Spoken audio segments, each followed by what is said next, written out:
Hello there.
Hello, everybody. How's it going? Welcome into stream. Hello there. Welcome to an extra stream. Hydrate. Thank you for Faint Smile.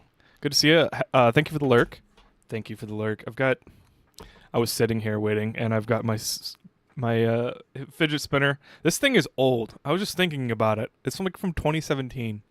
That's ancient. Still works. Pro Diode. Good to see you.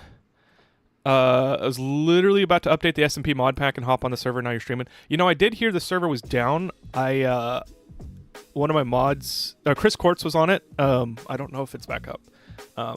But just ping. I think there should be a Minecraft mention. But yeah, ping the mods and we'll get you the help you need. It is a beta server, so it might not be fixed like quickly, but thanks for the interest. Raging Robots, welcome. You were first. Kai, good to see you. Ambling Soul, Game Addicts Anonymous meeting. No, I don't need that. I'm not addicted. I'm just joking about it. It's not a problem. It's not a problem. I'm not addicted. K-Tig, is that how you say it, by the way? I don't like pronouncing things. I'm okay with being incorrect. I'm not okay with being drastically incorrect. Everyone says it wrong. Is it K-Tig? Or something like that. I'm going to actually look this up. Okay, sounds good. Thanks, Fate Smile. Fidgy Spinny. Yeah. I got that spin on me. On me. I was trying not to make it Friday coded by saying in me. I got that fidget in me. There we go. I don't know. That still sounds wrong. It's Gaelic, sounds like Katie. Almost most say C-tag. K-tig. Yeah. That's what I was finding. It was Gaelic, but I don't know how to pronounce Gaelic in the slightest. Hello there, Clockwork Crow. Sorry I got to it late. Oh yeah, the hydrate.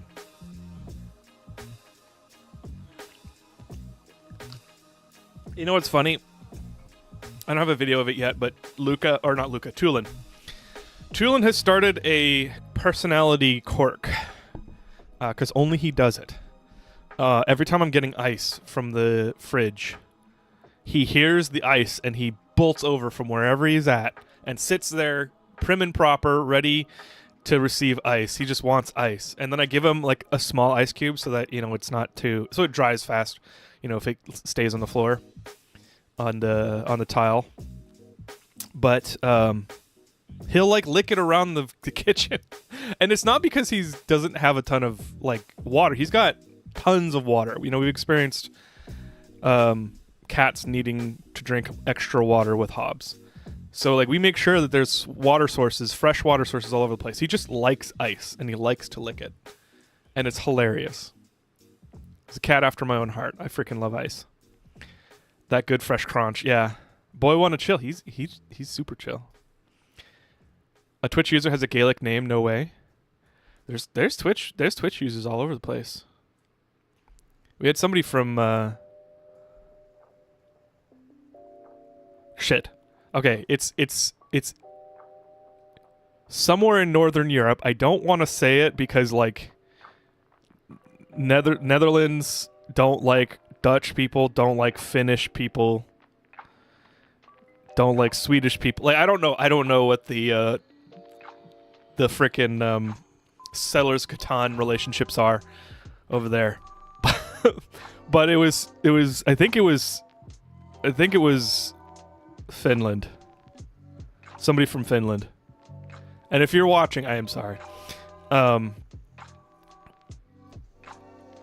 Oof. Kai, it was the best I could do on the late 90s internet. Nice. My username isn't that old, but it is pretty old. I don't think I have any usernames from the 90s. I didn't get on the internet until... Well, I didn't make a personal account until like 2001 or 2. My my AOL Instant Messenger name was Marsman because I liked Mars. But that's it. I think I like visited message boards, but usually it was to like find an answer or a topic. I'm old. Yeah, I am. I am also old.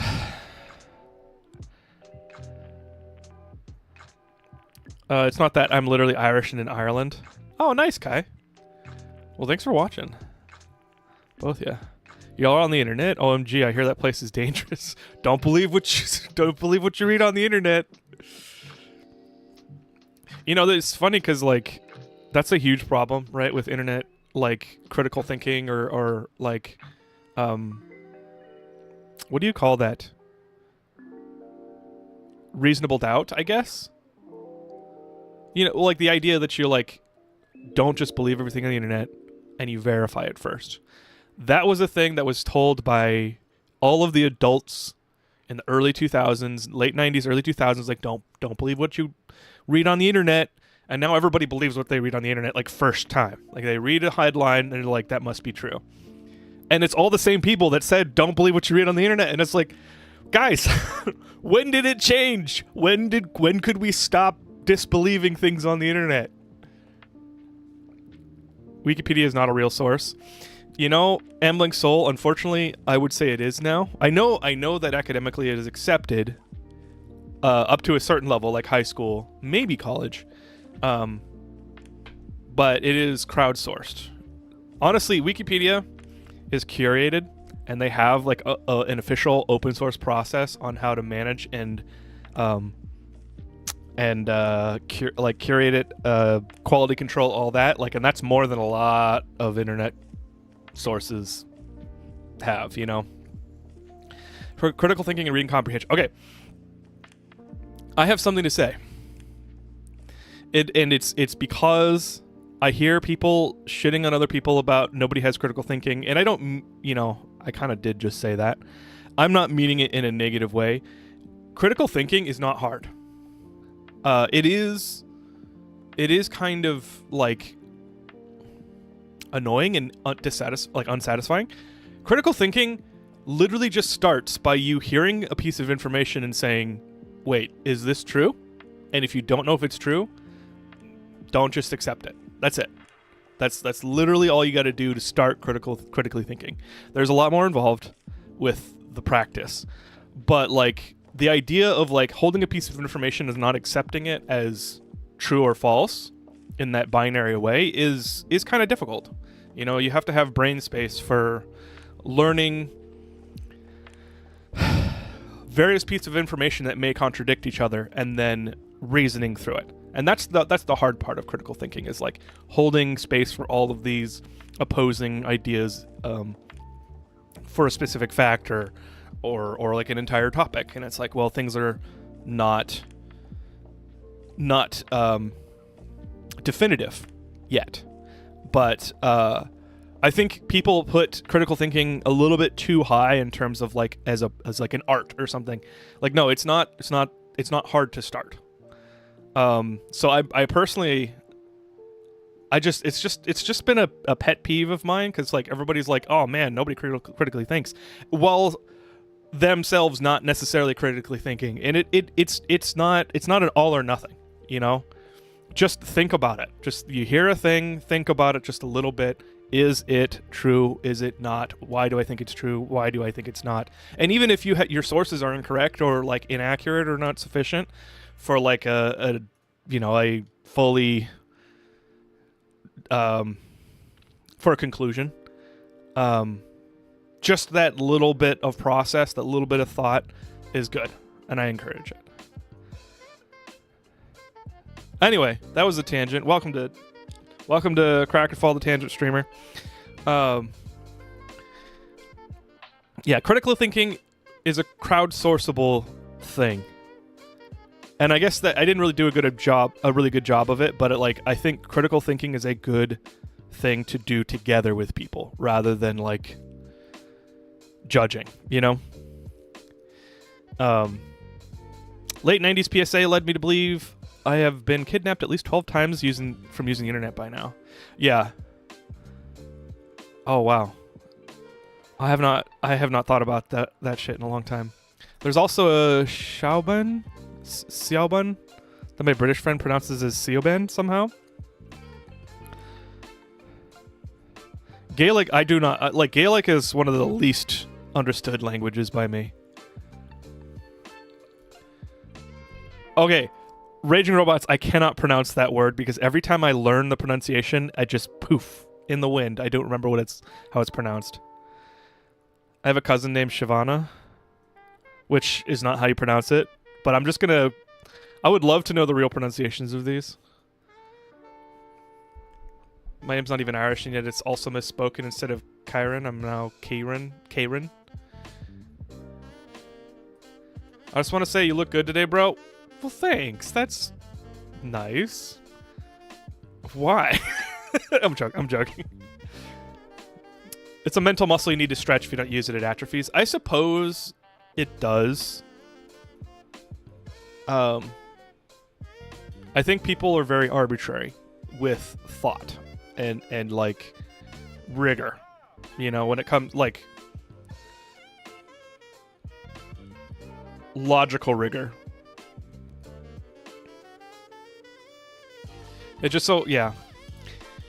I'm not gonna go there. The mod pack doesn't even load with all the mods updated in CurseForge. Oh, I think we switched from CurseForge and we haven't updated the how-to. Are you in the Discord, Pro Diode? If you could, and sorry to do this to you, Chris Quartz, if you know, because we have volunteers. I don't want to like pin stuff on people, but if you could mention Chris Quartz at Chris Quartz in Discord and ask him what we switched to from CurseForge, he'll be able to give you the details. What ascension are you up to in Slay the Spire 2? So I'm just starting. I did start playing it last night with a friend because we were both fed up with the shooter that we were playing. So I beat Ironclad. It was kind of annoying because I had a really hella decent build with Ironclad, and I got to the very end, and it just so happened that the first boss makes half of your deck inaccessible because of one of the... I don't know. There's going to be spoilers in this, so if you guys don't want to see Slay the Spire or be exposed to Slay the Spire 2 mechanics, like, that's what we're going to be into. So I'm going to be talking about it all over the place. There's the first boss in Act 1 for Ironclad. I don't know if it's the boss for everybody, but he locks half of your... Well, I don't know if it's the actual first boss. It might be one of the choices, but it locks half of your hand, and you can only use one of the cards that are locked. And that just killed me. I just couldn't handle it. But I played again. I tried like two or three more times, and I got the first Ironclad run complete. But yeah, I just started. I just for reference, I've played a hell of a lot of Slay the Spire 1. I haven't ported my mobile save over to Steam to get the achievements yet, but I'm up to Ascension 18 on Poison Dude and Ironclad, and Ascension 17 on Automaton and the Divinity Girl. I don't remember what the name is. I don't remember names very well. Shurshi? Really? I watched this YouTube video one day going over this philosopher's idea. Stupid people are more dangerous than evil people. You can reason with an evil person, but a stupid person isn't capable of reason. See, so Mirage Gaming, how old was that when was that philosopher talking? Because I personally do not agree with that. Because there's inherent judgment and a lack of nuance in that statement, because it judges people as stupid and incapable, and then it kind of like lumps all the evil people together. This is a tangent into philosophy, by the way. In my experience in life, evil people, I don't think there are... Like, what is evil, right? What is evil? Usually it's like things that harm other people or things that are self-centered. Like, there's a motive. Evil people have a motive, and they're understandable according to that motive if you understand what drives them. It's like the ethos, their ethos. Stupid people Like, I do not believe that they're... I mean, there's a normal distribution of everything, right? But in reality, everybody is smart in some way. And that's not, like, fully universal, but, like, that's my general idea. So, like, people can be very unpracticed. You know, if your brain is a muscle, people are untrained and inexperienced in many different things. I'm very inexperienced in nuclear physics, right? Doesn't mean I can't do it. And maybe I would be so inefficient at doing it that it would take my entire life to, like, be able to participate in a nuclear facility or whatever, you know. So maybe there's diminishing returns, but, like, it doesn't mean that I can't do it. And maybe I am good at it. It's just I haven't done it. And that's, like, people are a spectrum of experiences. And so I don't really like, stupid is a very easy and quick way. This is a tangent, guys. I'm not reading chat. I'm sorry. Is a very easy and quick way to judge somebody for your own understanding, but it does not describe them sufficiently, because it's like lumping an entire person's spectrum of experience into one insufficient, stupid. It's a judgment, right? So, like, I think people are capable of reason, and that's the part that I don't agree with that philosopher's saying. In order to convince people of things, you must bring them with you. And everybody has motivation. So when it comes to somebody's dogmatic beliefs, where they're just, like, not, like, you might say that they're incapable of understanding the thing you're trying to convince them of, but that's like a cop-out, right? You can convince them. Like, maybe there is a situation in which you cannot convince them, even after you try. Like, they just determine that they don't want to listen to you. But it doesn't mean they can't be convinced at all. It means that your attempts have been insufficient. In general, if you know what motivates them, you know what drives them and what they care about, what their ethos is, then you will experience better success speaking to them and reaching them where they're at.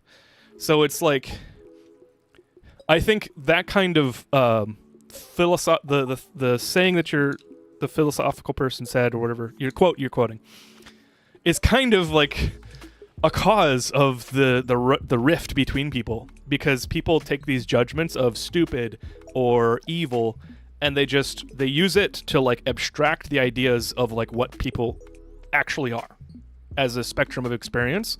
And until you actually dig in and communicate with people, learn, like get together with them, communicate with them, like, build a community, build community by like talking and learning about them and understanding them. It is possible, but obviously, like, I'm not going to talk about politics, but in politics, you can't do that with everybody, right? If you're screaming out on Facebook or Threads or Instagram or whatever, you're not going to be able to, like, have that intimate conversation with people to, like, really understand them. It's an issue of, like, one-to-many communication, you know? I don't know. I'm gonna stop the tangent here and catch up on chat. But these tangents. I get pulled on tangents because, like, I think about these things and I have, like, kind of a pet peeve or something, and then you say something like that, or somebody brings something up, and I just get, like, completely distracted. And I was like, I have something to say about this. So my bad. How many of these can you pronounce? I can't, Kai. Like, Irish, Gaelic, that, like I said, that's, like, the least understandable for me. That's the stag. You have to be intentional on bringing him below 50%. Yeah.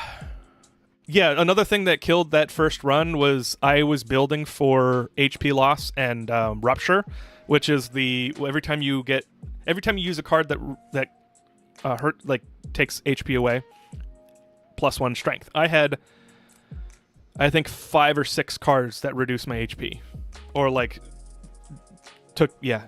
did damage to myself. And I just never got rupture. I, like, tried.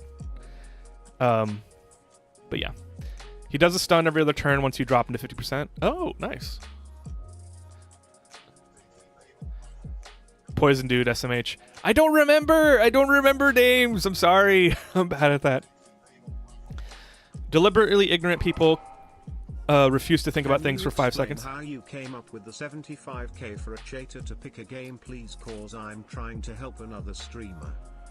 Honestly, I don't remember the rate of channel points, and sorry, I'll return to your comment, Ambling Soul. I'm on a tangent, I apologize. So I took the rate of channel points for a chatter. I think you get more if you're following. Or no, if you're subscribed. I don't remember. There's a couple different rates of channel point accrual. And I was like, well, I want them to be able to like watch for like a month or two. You know, if they show up to each stream, because I stream 2 to 3 times a week. And I also didn't want people to just be able to get it really easily. Like, I didn't want to be like 5,000 channel points. Like, it is something for somebody who is actually interested in my channel and the, you know, our community and just like the vibe. And then also like chances are if they've been watching a lot, they'll understand what I like. They'll understand what other people like. So it takes a while to accrue it, but that's it. It's like 75 is achievable, but you have to be here a while, you know? Yeah. Okay. Ambling Soul. Deliberately ignorant people refuse to think about things for 5 seconds. So, yeah, I'm sorry. This is like, I'm being a fence sitter, and I apologize, but there's nuance to it, right? People who are deliberately ignorant are often practiced in shortcuts. And this is like a totally, like, I mean, if you, like, on an evolutionary level, our brain is really good at building shortcuts, both for memory, for process recall, for, like, faculties, like, you know, hand-eye coordination. You know, like I said, your brain is a muscle, and that's part of that shortcut process. Like, your brain can recall experiences, but like throw away the information that you don't need. So when you're practicing throwing darts, for instance, you do not remember every dart you threw, but your body remembers the things it needs to take away, which is like the hand motions, the amount of force that you put into it, and the, you know, the hand-eye coordination, the way your hands feel. Like it just, honestly, that's like what sports coaches are all about. When you go to practice, it isn't just getting in shape. It is literally building muscle memory so that when you stop thinking about it and you're filled with adrenaline, let's say you're in track and field and you're doing an 800 meter, which is half a mile-ish, and like you're running around the third lap because it's 2 laps. So you're running around the last half lap in an 800 meter and you've got people right on your butt. And I know I've been here. Like I used to run track and field in college and high school. But you know, you're in the pack. Like there's the first place person, and there's like you and another person are like in the second place. You're fighting for second place, and then there's like 2 other guys behind you or 2 other people behind you. What do you do in that situation? Because you can use adrenaline, but it would be better if you had both the fitness and the muscle memory to like allocate energy to like kick, right? So like you put in more energy, you're equipped for it, because not only do you have like the fitness and the blood oxygen like efficiency level because you've been doing cardio and everything, but you also have been in that situation where you're trying to take more energy out from your body than you're used to giving, so you can just power through that, and you can do the thing that you practice to do without even thinking about it. Like, that's the muscle memory. So, like, let me bring it back. Shortcuts. People respond emotionally because emotions are very strong, and they're also very handy. Like, when you feel bad about a situation, chances are you're right. Like, maybe if you don't understand things, and you might see threats in places that there aren't any because, you know, you don't know much about the situation, you just got here, and you got bad vibes, it's probably good for you to just leave because of the bad vibes that you got, you know. And the same applies to intellectual conversation. Like when you're talking about things and there are unknowns, like you don't know about a situation, you don't know about like universal basic income, which again, we're not going to talk about politics. I'm not going to tell you what I think about it, but like that is a huge thing that has a very intangible impact on economy. And like, I don't know what the impact would be if we did that. Like, Again, we're not talking about the actual problem, but like a lot of people don't know a lot of things about how that would impact. So like the emotional reflex is to go for what makes you feel good and what makes you feel bad, and avoid the thing that makes you feel bad. These emotional shortcuts are very handy, and a lot of people are used to just relying on them because it's gotten them very far in life. And I think that's worth empathizing with or sympathizing with and understanding. This is like bordering on politics, and I'm gonna get away from that because that's a solid rule here. We do not talk about politics because we're here to have fun. But I think it's worth understanding those people because, you know, they're relying on emotion to shut down the conversation and be deliberately ignorant. You know, or not, I'm not saying like quotes to like be sarcastic, but like I'm just referring to the quote. They're deliberately ignorant because they're relying on a gut reaction, and that's okay most of the time. You know. How do you pull people into higher modes of thought? How do you pull people into information seeking rather than off-the-cuff judgment, you know? It's tough. Okay. Tried the first game, just could not get into it with Slay the Spire. The art and RNG did not win me over. You know, that's fair. I don't really know why I got into it so hard. I don't really know why I like certain deck building games, but it is a closed-loop deck building game. There's no, like... It's not Magic the Gathering. There's no like infinite possibilities and competitive elements. I just loved it. I just played it so much. It's nuanced, but I have limited character count in YouTube chat and don't have luxury of nuance. That is fair, Mirage. That is fair.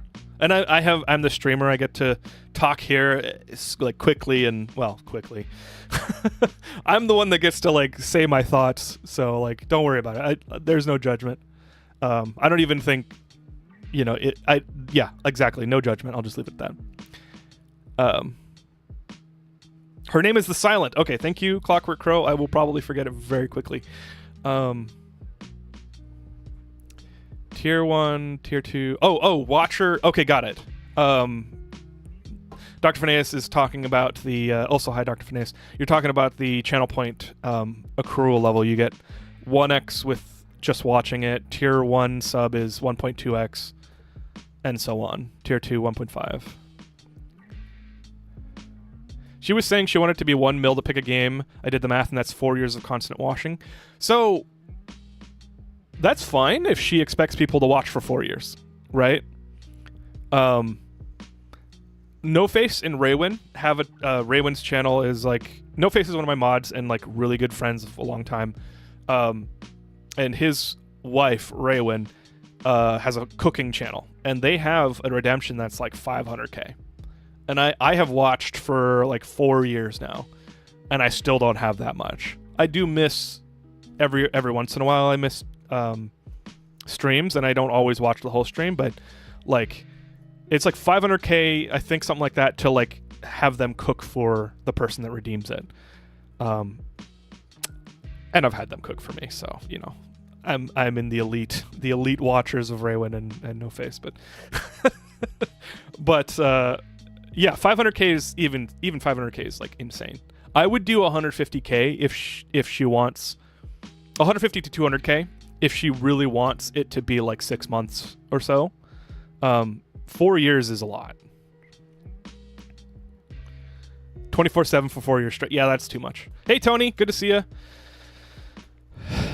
Okay, let's stop talking about ethos of people and communication and how communication solves everything. Communication has the potential to solve anything. Let's not put it without nuance. And let's play some Slay the Spire. I'm sorry for all the tangents. I'm like heavily avoiding the fact that tomorrow is work day. It is a work day. So let's play Slay the Spire 2. I'm on the Silent now. I played a couple games, so I've unlocked a bunch of relics. I like the new relics so far. They're really good.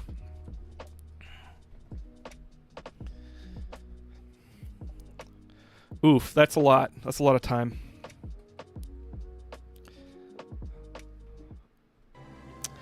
All right.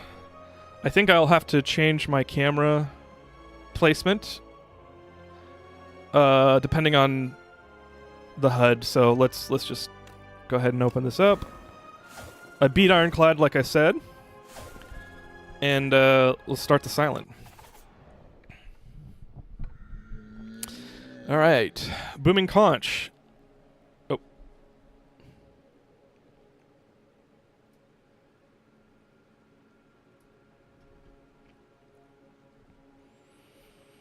Let me see if I can flip this.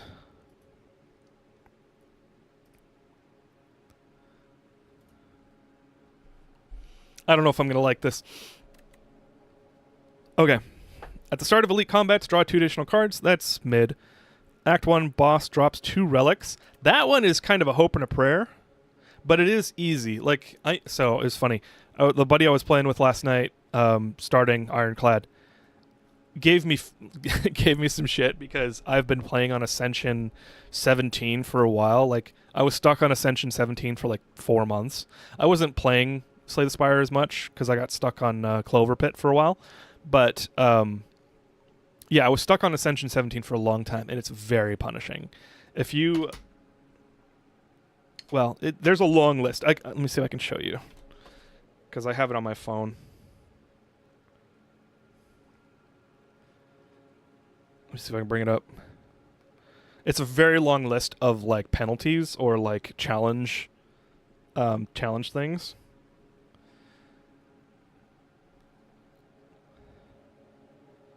Okay. Nope. That's that. Let me go to big cam.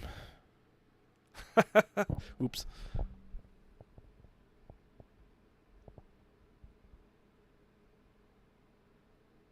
So that's a huge list of things. There's literally 17 debuffs. Enemies spawn more than others. Normal enemies are deadlier. Elite enemies are deadlier, and so on. Like it's so much. I'm used to playing this way, and so I keep on making decisions as if things are like super deadly. But they're not. So I can relax a little bit with my build picks. Remove 2 cards from your deck, take 13 damage. That one sucks. So let's do Lava Rock because I'll probably beat the Act 1 boss, like without issue. Oh, if you right click, you can draw on the map.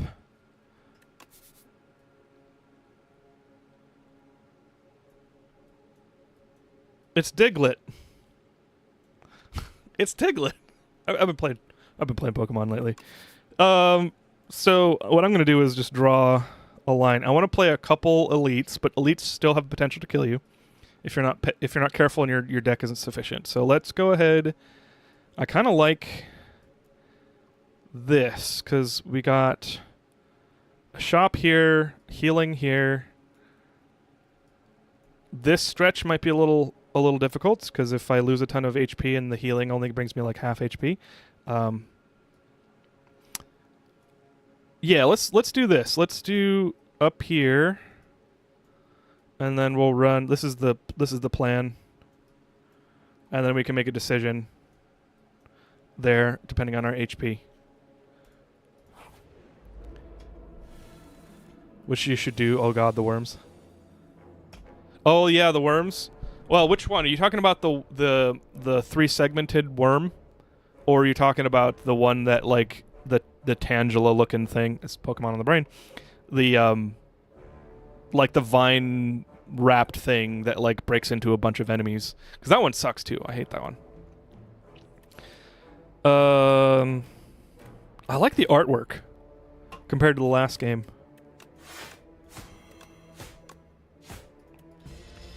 I'm gonna just blitz through a lot of the early games.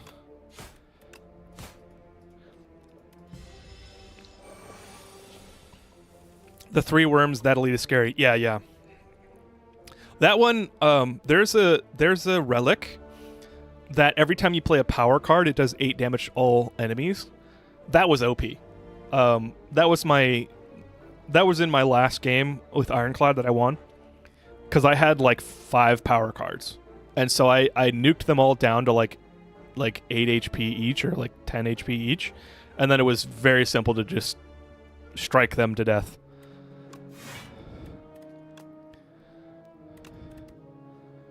And I do play kind of conservatively. I preserve HP a lot.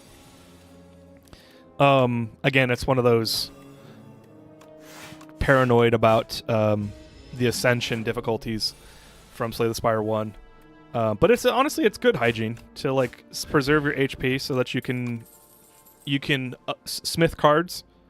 So I'm not doing a good job of explaining this to you if you haven't played Slay the Spire. We'll go through it, but there's at rest stops you can heal or you can upgrade cards. So if you don't have to heal, you can upgrade more cards, and that benefits you. So keeping your HP or playing conservatively is a good idea. Sometimes it's not worth it, but what is Sly? If this is discarded from your hand before the end of your turn, play it for free. Oh, that's cool. That didn't exist in Slay the Spire 1. I just smashed them because I have Armaments cast of turn 1. Volan, I don't know what Volan is, but you drew a Whirlwind in the opener. Nice. Yeah, that Armaments is crazy. I mean, that's a Slay the Spire 1 card, but I love that card. I usually pick it.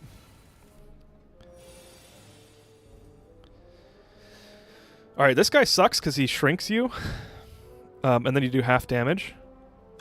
So I don't really need to discard this one because he's not attacking me. I don't need the survivor. Oh, vulnerability. Got it. Got it. The L the N is after the L, so I didn't understand that one. Got it. Yeah. The strike. Or I don't remember the name of the card, but the one that hits all enemies for 4 damage and then gives vulnerability as well.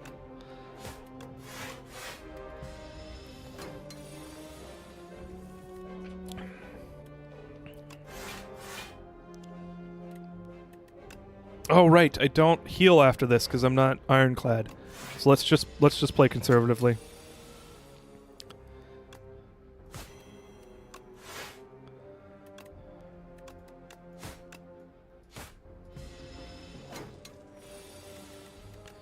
And bam.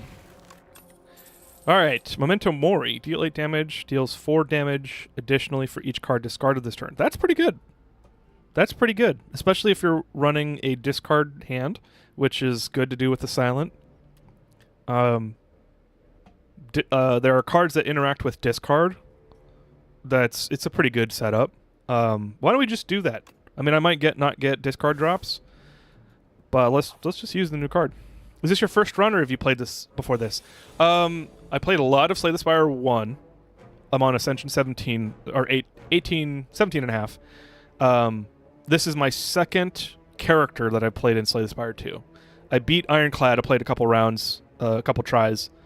Played a couple tries to beat it once. And this is my first time with the Silent. Thank you, Clockwork Crow, for reminding me what that's called. What this character's called.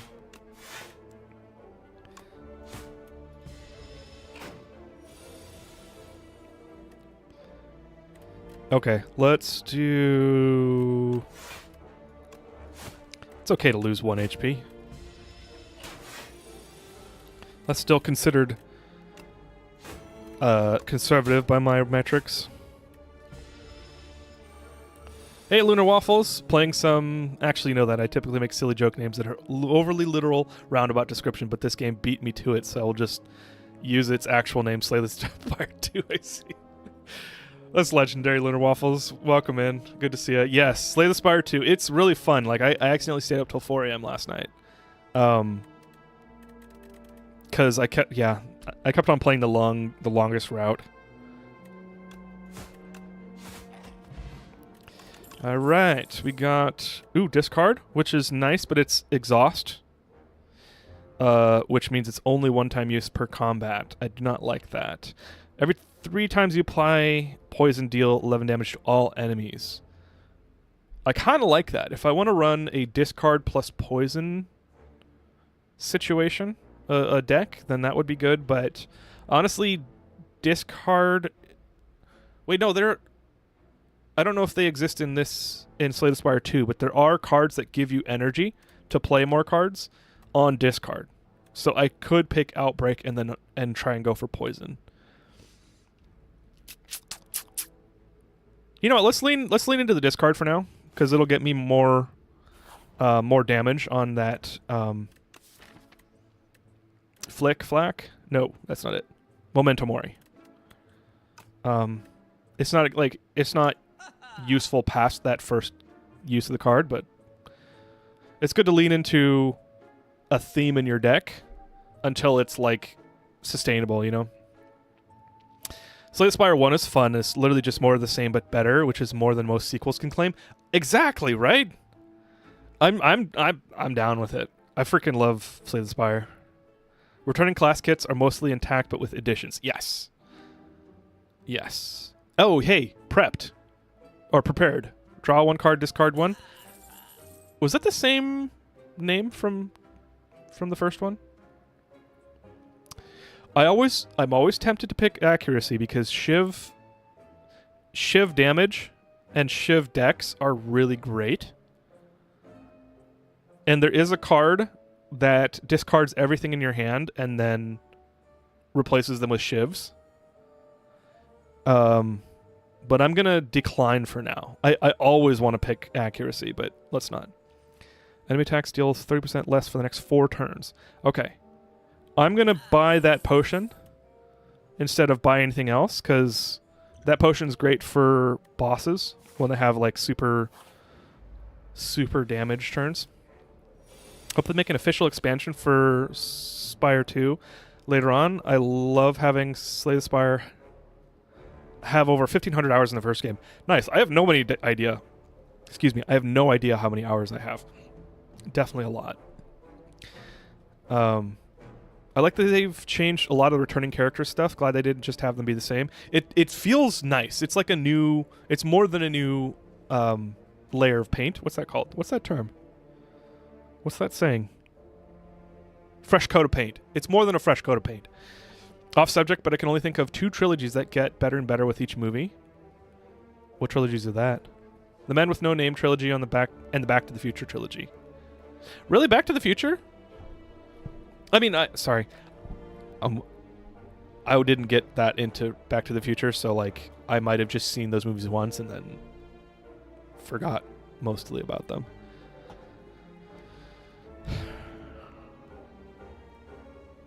Oh, no. Yeah, they did. Because the first one was just back to the 60s or 50s or whatever with his parents. And then the second one was the Western, right? And the third one was the future.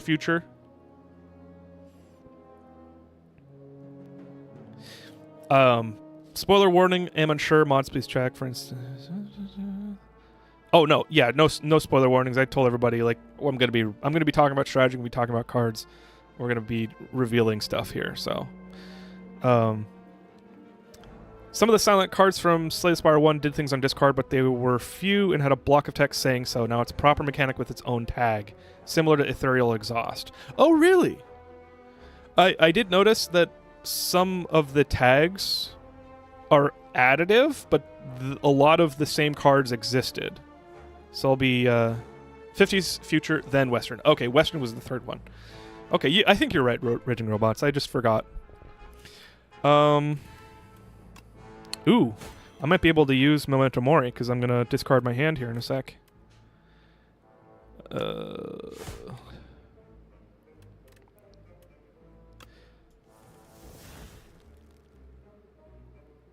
Hell yeah. Oh, I should have discarded before I used that. Oh well. Because I would have got 4 more points of damage. If I remember correctly, the tag is Sly. Yeah, that's the one I'm using right now to accrue more damage on Memento Mori.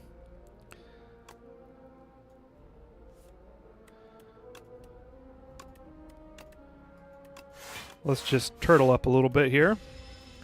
Save some damage. Like I said, the less healing you have to do, the more deck hardening you can do.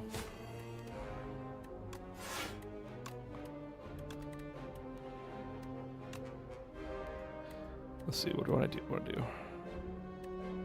Yeah. Kill that one, prevent the damage. And then 7, 6, and 6. That's totally enough. Damn! Leading strike. Now I wish I got the accuracy card to give more shiv damage. Oh well. Let's just avoid that because I've already decided I'm not doing shivs.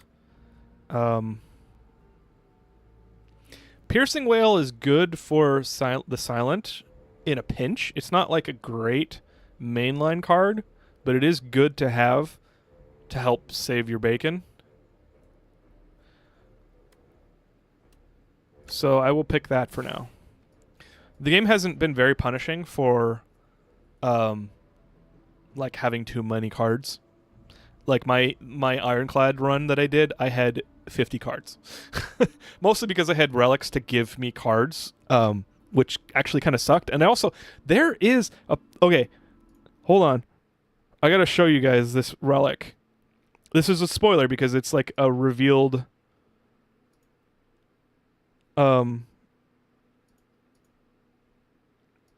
It is a revealed card, or you may not know about this relic, but Lord's Parasol, when you encounter the merchant, immediately obtain everything he sells. It kind of is a downside because if you don't want more cards, it automatically gives you cards. I couldn't figure out why, but there seems to be a situation in which you can actually like choose and skip cards, but there were other merchants that I went to that it just gave me everything. But for a relic, like building relics and getting potions and shit, it is insane. It is such a good relic. The problem is it never shows up in time to save your bacon. It needs retain. Yeah. Men with No Name are Clint Eastwood's Western, A Fistful of Dollars, Few Dollars More, and The Good, Bad, and the Ugly. Yes, that is a kick-ass trilogy. I love those movies. All right, wood carvings. Choose a starter card to transform into Peck. Deal 2 damage 3 times. There are some enemies that do counterattacks or like responses, like things on damage. So I do not want this. There's one that gives me... it gives me dazed every time I do damage to him. So that would give me 3 dazed, and it would blow up my deck. So I do not want Peck. Slither, when you draw this card, randomizes the cost from 0 to 3. Interesting. I don't think I want that. Every time you draw it. So, like, it's basically for a good card that costs a lot, which I don't have any high-cost cards. For a good card that costs a lot, you can get a chance to make it cheaper. So if I had a 3-cost card, then I would want to get this, but I don't. I hate B-Man with a passion. Oh, yeah, that's the one that gives you dazed. Yeah, I hate that too. I survived it, but I had like 15 health by the end of it. No. No, that one I was equipped for. That was on my first run that I failed at the last boss.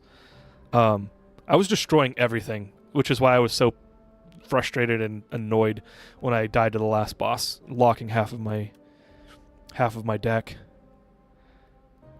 Torque toughness, gain 5 block, gain 5 block. Oh, 100% torque toughness. That's crazy. Let's do that. We'll keep the balance of attack and defend cards. So I turned one of my defends into that one. Slither's great for defect in the 5 meteor card. Yeah, which I don't have. I wish I did. Okay, what are we upgrading? Torque toughness would just give me 2 more block per turn. Memento Mori. I'm already running the discard deck, so dealing 5 more damage, and then... Well, actually, is there another better one? Nope. Ooh, Calculated Gamble retaining is kind of nice, because then you can choose when to do it, and you keep it in your hand. Neutralize would be nice, because then you can apply weak on next turn.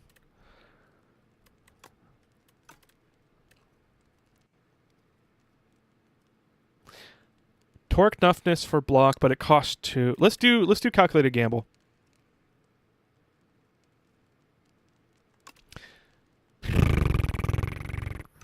Never mind. We're doing Memento Mori. I want the damage. I tend to build glass cannon decks on accident when I'm not paying attention. That card is fun. So hard to actually play though. Which one? Oh, the meteor card.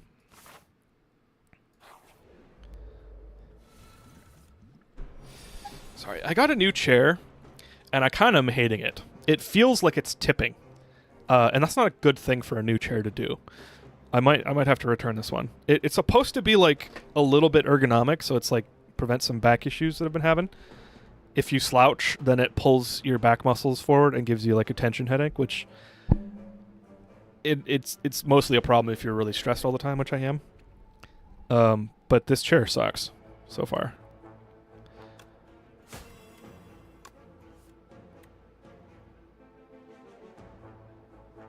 If this card is discarded from your hand before the end of your turn, play it for free. Hell yeah. There we go. That's what okay, cool.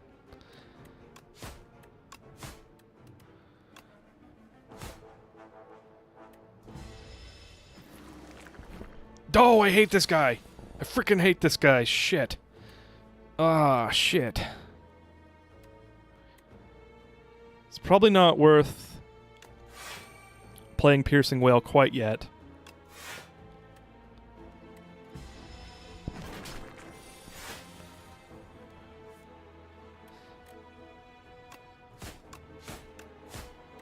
Yeah, okay, we're blitzing him. This isn't hard.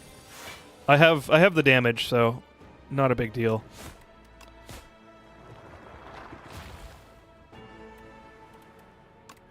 Unplayable.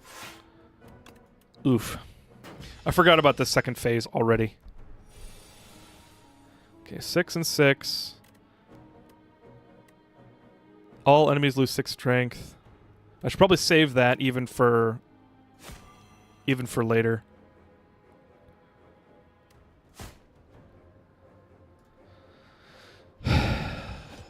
I don't remember if they alternate, so like 2 of them attack and 2 of them debuff. Okay, I wish I had it now.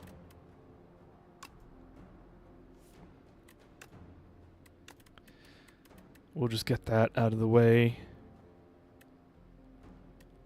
Torque, toughness, discard 2. Shit.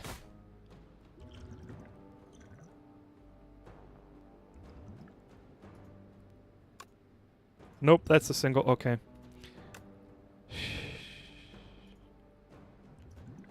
Let's just try and save as much HP as I can. I think I've got... Ooh, yeah, I've got two rounds before the next campfire.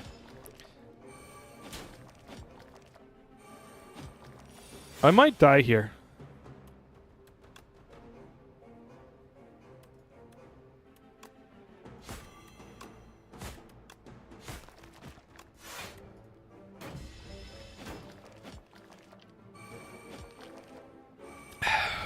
Also, even if you don't like this, I'm sorry, but I'm not against saving and quitting and restarting the battle. Because I want to have fun, and it's fun when you do that. It's fun to try again, as many times as you want.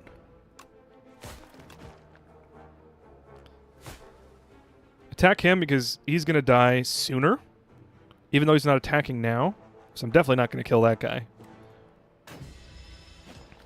Why did I think I was potentially going to die? I think if I didn't have block, which I'm not used to having block, like I said, I accidentally build glass cannon decks.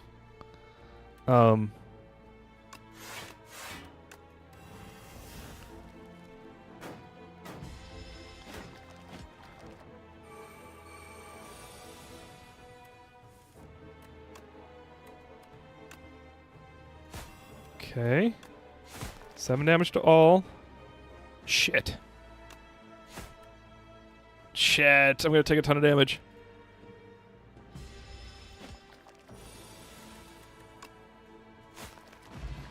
Well, I'll just have to not die for the next 2 rounds.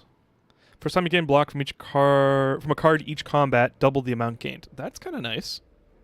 That's good for torque toughness. I wonder if the gain block at the start of it in the next 2 turns, I wonder if that counts as coming from a card. Because if it does, then this would double that number every turn until the buff wears off. That could be good. We'll find out. I'll have to remember to find out. Discard your hand. Next turn, attacks heal double damage. This does fit with discard. But it doesn't...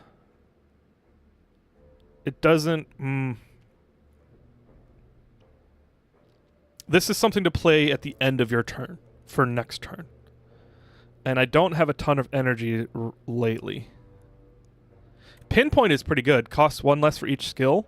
And I've been playing a lot of skills. Everyone eventually makes a stealth archer. Yeah. It does work? Hell yeah. Okay, cool. So then Vambrace will work with Toric Toughness. And that'll be kick-ass. Deal 6 damage to all enemies. If the last card you played this turn was a skill, apply 1 weak to all enemies. That's kind of nice too. What will help me stay alive? Shadow Step is kind of like leaving it to chance if I'm going to have good attacks next turn. Pinpoint is leaving it to chance that I have enough energy to play skills. Like if I play 3 skills, then I can deal 17 damage. This one kind of limits my options on what I can do. This one's like a Hail Mary that it only takes one of my cards in my hand and then has a good chance to help me do damage next turn. And it could be more than 17 damage. So let's do Shadow Step. It's got the highest damage ceiling.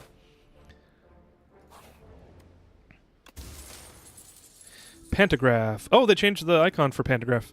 It used to be like a lattice. Start of each boss combat, heal 25 HP. Hell yeah. I'm going to need that one, I think. Okay, 6 attack.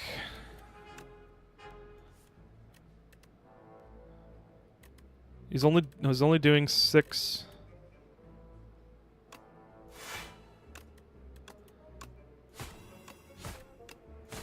I should have attacked him because he's going to buff himself into higher strength. Oh well. Not like I'm going to actually be able to kill him. Toric Toughness. Wait. Oh, gain block from each card, from a card each combat. I thought it was from each turn. I thought that was crazy good. Nope. That's what you get for not reading carefully. I should have run Shadow Step, but that's okay.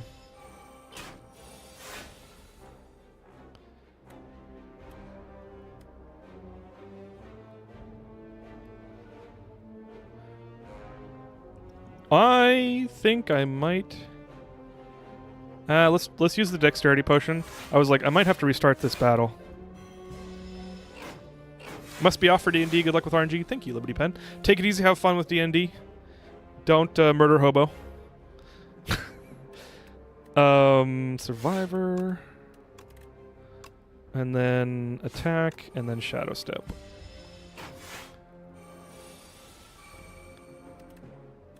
Okay, 12... 36. Okay, we can kill this guy.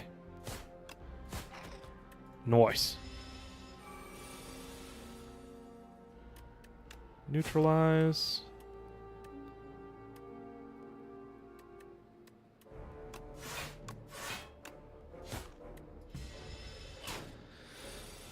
I'm not liking this.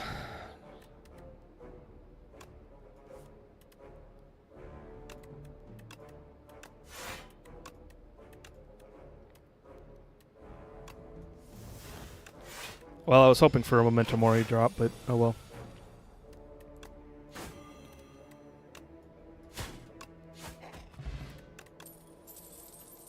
I almost think I should have restarted this fight so I could try and keep more HP, but that's okay. Okay, I couldn't remember if I picked that poison card or not. I think I definitely didn't. So let's actually skip because none of these are that great. Maybe Piercing Wail to keep me alive. Let's do that.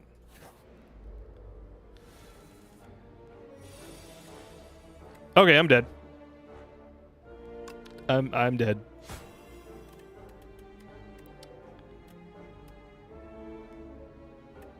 Oh, hey, Toric Toughness gives me 10 block, but 10 block next turn, the next turn after that. This one will help me stay alive better. Oh, and it'll help me deal damage faster, too, because of Memento Mori. Let's do Survivor.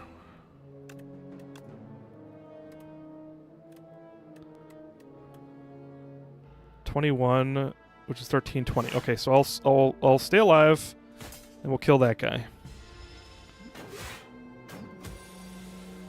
Now this guy I gotta kill next.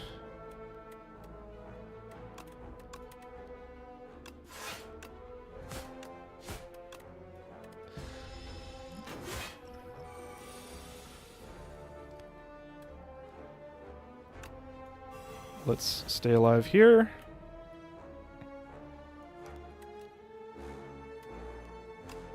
I just gotta discard and hope for... Hey, nice. Right, I forgot about Sly. Hell yeah. Okay, so how to stay alive here? I could use Piercing Wail, but I only need to block 10. Oh, it doesn't look like I'm gonna be able to block 10, so...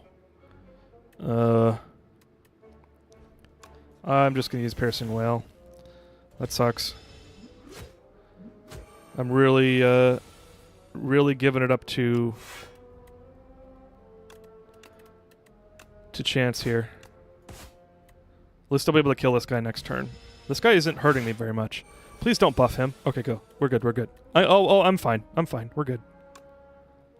We'll do defend and then neutralize, and then Memento Mori, and then Shadow Step for next turn.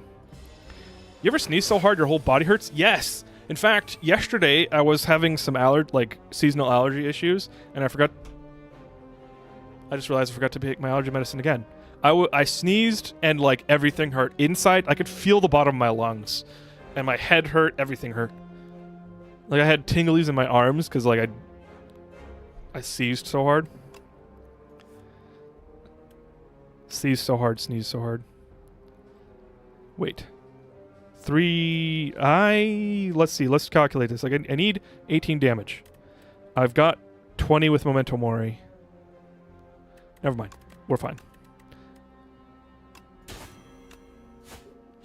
I was like, wait. Am I going to die here?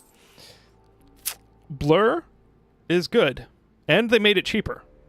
I think it cost 2 in Slay the Spire 1. Acrobatics does contribute to Memento Mori damage.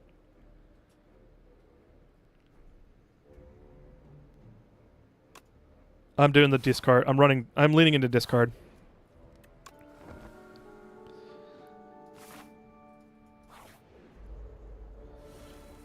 Okay.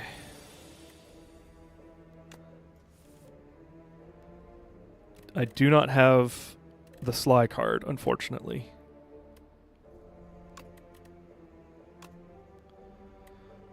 Let's run Torque Toughness. I'll only take 2 damage from this, but I'll have block for the next 2 turns.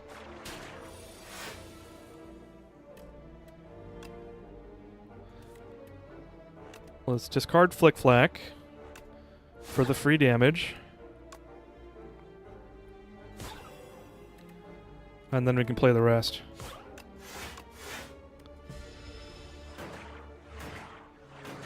Works out perfectly.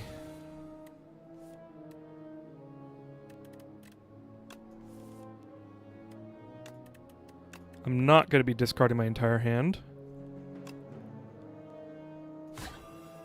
Make him weak. 15 damage. Okay, so that is the actual damage it's going to deal. So let's kill the middle guy, because he does the most damage. And then I can defend... Oh, I've already got the block for this, so we're good. In fact, let's play that one to use the energy. Blur has always been 1? Oh, really? Why did I think it cost more? That's weird. Okay, we'll run prepared, Flick Flack for the free damage, and I can kill him, so we're good. 2 damage, takeaway is not bad. Prepared 100%, leaning into the discard. And no, I'm not going for the elite, although this looks like an elite. His damage doesn't say so.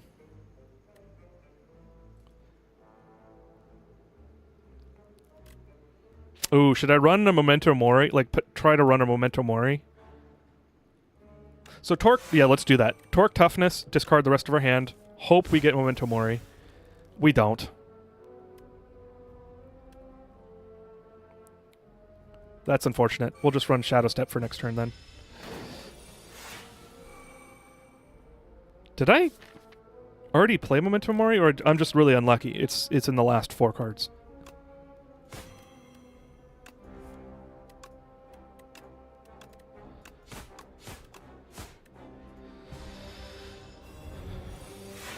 Okay. At least we've got prepared.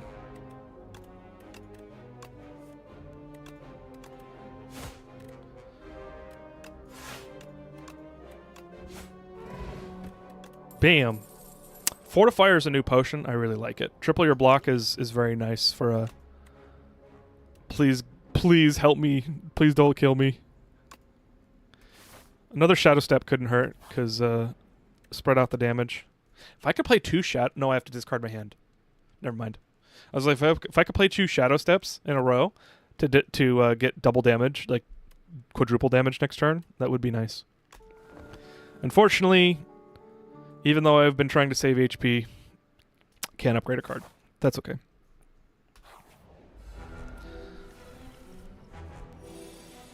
Can you guys see... Okay, you can't see the last card here, and you can't see the button to end. But that's it. You should be able to see everything else. Cool.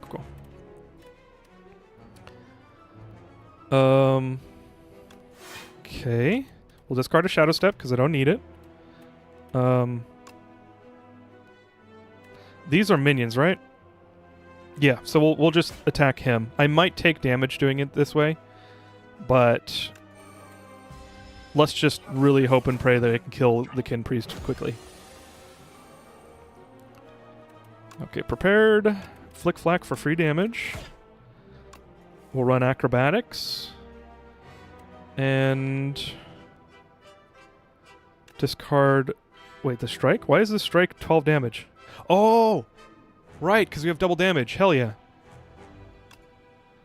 Okay. Neutralize. Always on the highest damage. Or if somebody's got more multiplier, then on the multiplier person. But he's only got 2. So that would save me 2 HP. This one will save me also 2 HP. So I guess it didn't matter.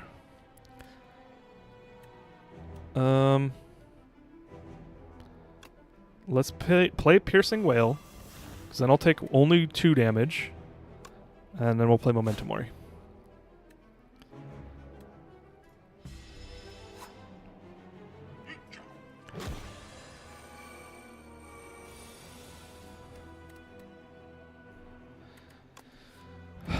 Damn. Okay.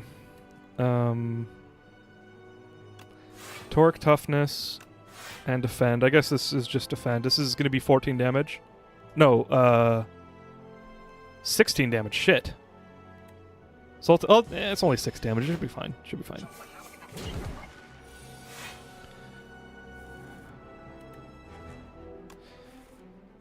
Okay, draw. Ooh, should I do another calculated gamble for Memento Mori?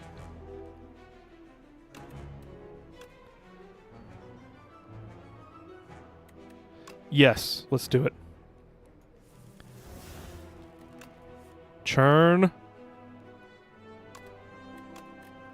Churn. Shit. Didn't get it. Oh well.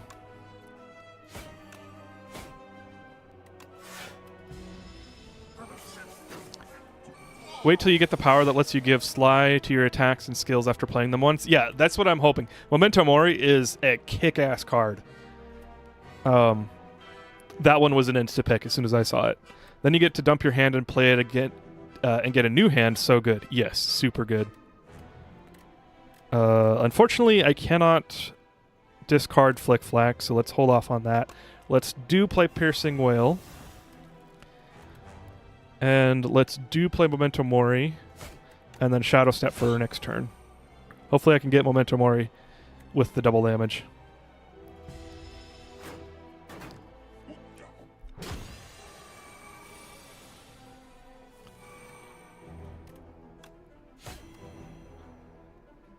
Oh, I would have saved more on this, I think.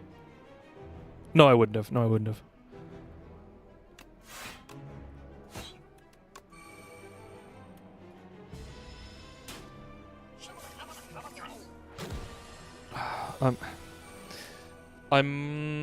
Oh no, I'm gonna get 25 HP on the boss, so I'm fine. I'm fine. Okay.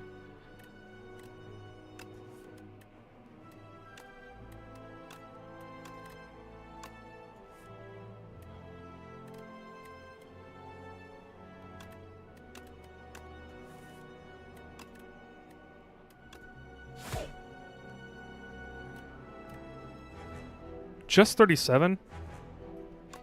Son of bitch. I'm hemorrhaging HP now.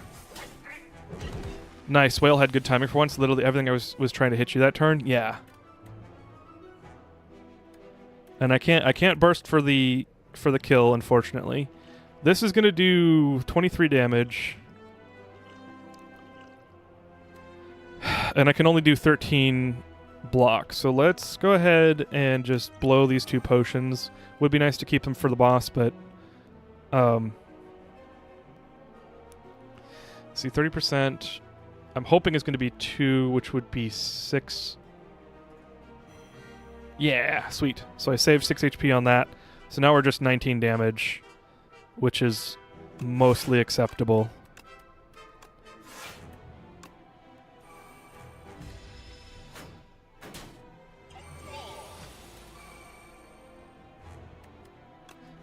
Here we go. Bam. Nice. Max HP is always welcome. Each combat, the first time you play a card that debuffs an enemy, double its effect. I kind of like that. Deal 1 damage, deals 1 additional for each card drawn this combat. This sounds amazing. It is very expensive, though. Serpent form is... I can't remember the name. It might be Serpent Form in Slay the Spire 1, but there's a card that's like this. It just didn't deal as much damage. It dealt one every time you play a card. Well, there was 2 different cards that did damage on card play. After Image is what we got to do, because I'm struggling to keep HP. Was that the boss? It was the boss. I did not...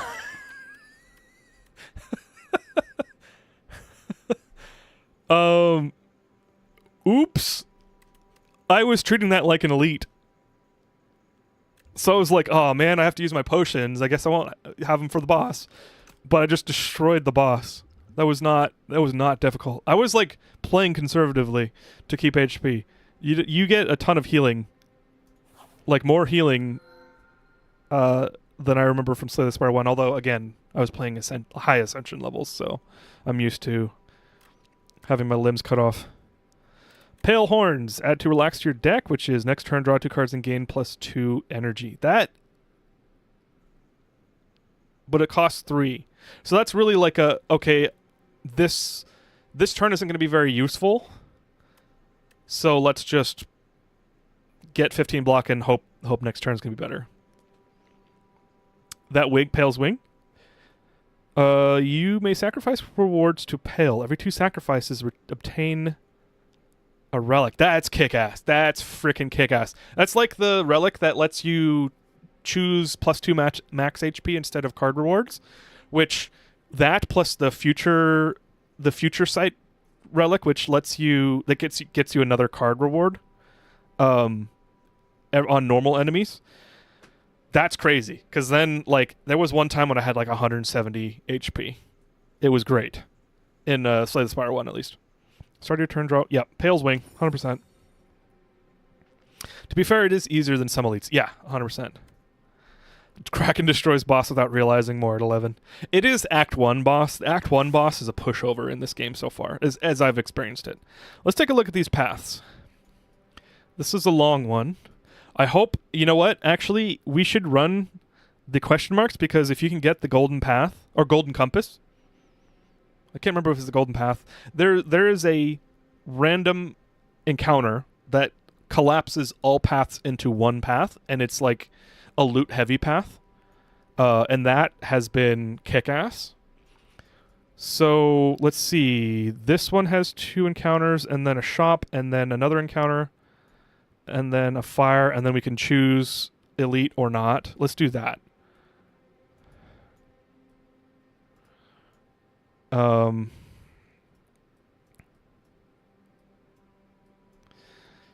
then we'll choose what to do after that, because we can get more healing on this path, or we can get more loot on this path, depending on how my HP and my build is doing. Let's go. Act 1 boss equals Act 2 elite. Yes! Yes! Act 3 elites are even worse. They really ramp up the act tiering. Act 3, some of those elites, I was like annoyed as shit last night playing it. I was like, why is this so hard? This guy sucks. He takes your cards. So Thieving Hopper, Escape Artist, tries to escape the combat after 5 turns, and then Malicious, this enemy intends to apply afflictions on your card. Wait, no. What is an affliction? Okay, maybe I'm wrong. There was another enemy that steals cards. Not so bad if he takes cards you don't want. That's true. Alright, let's do After Image, and then we'll run Prepared. Discard a Shadow Step, because we don't need it.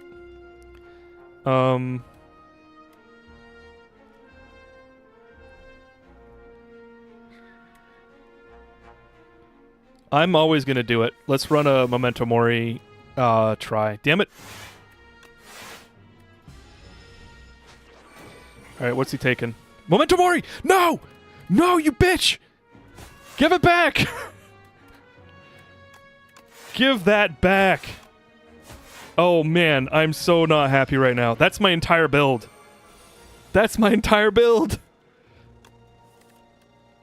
I can't roll Memento Mori anymore.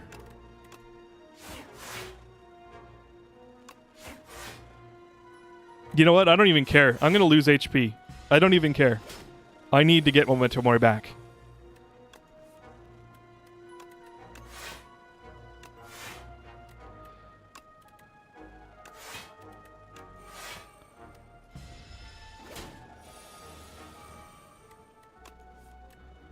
Neutralize. We'll take the defend. No! Yes! Yes, we stunned him. And I get double damage next turn.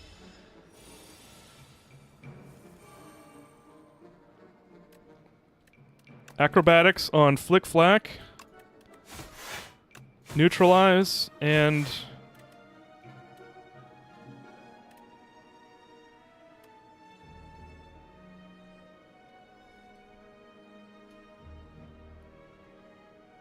How do I stun him again? This guy's way nicer than the Thieves from 1. Yeah.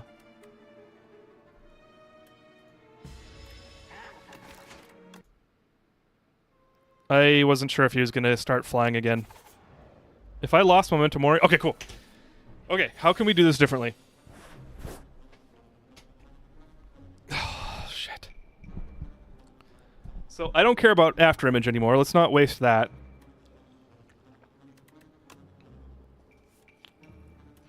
We'll run Prepared, discard Shadow Step.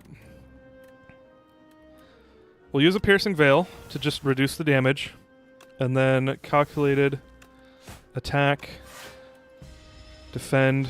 I really gotta prioritize damage. Son of a bitch. It's not... It's baked.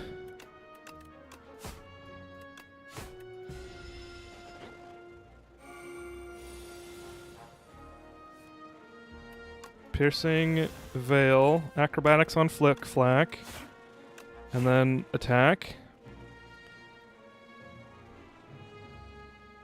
Deal damage 3 times to stun it. Shit.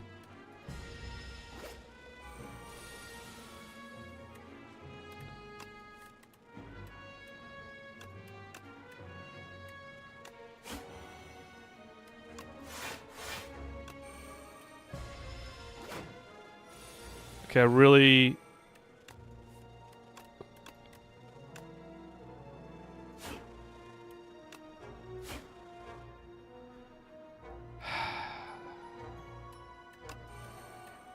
This is going the same.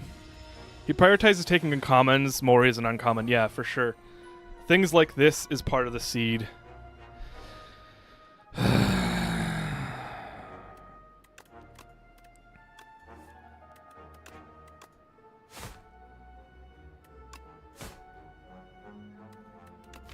All right, one more time, and if I lose Memento Mori, I'm giving up on the run, because that is my damage dealer. My deck is honestly pretty shit without it.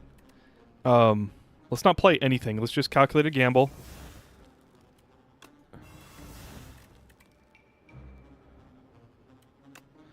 And I'm gonna give up. Oh shit! Sorry. Let me do that one more time. I'm gonna give up. I'll run the Piercing Wail.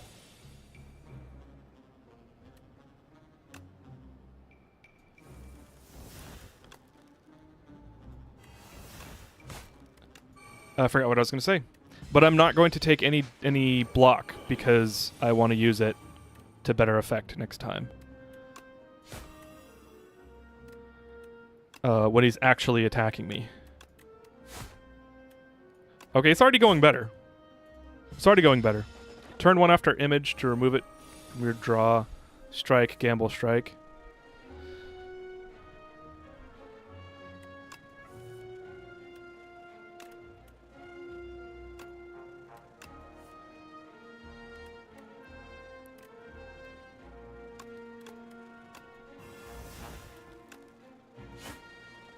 Shit.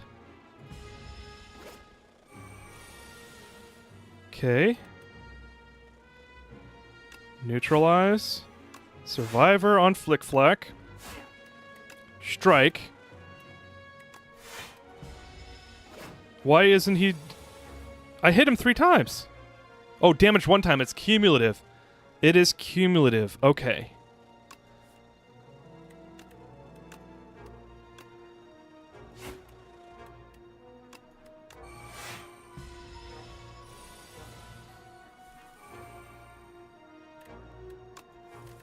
Flick Flack.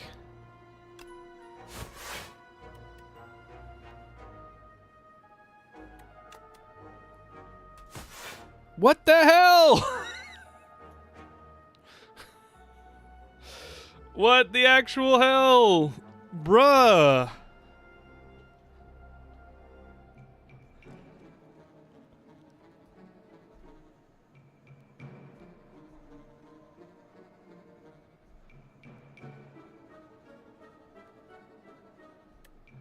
Alright, let's try this one more time. One more time, I promise. I'll try your thing, Mirage.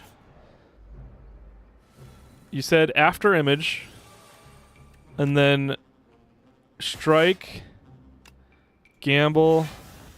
There's no strike after that, unfortunately. I'm going to take the damage, though, to do damage.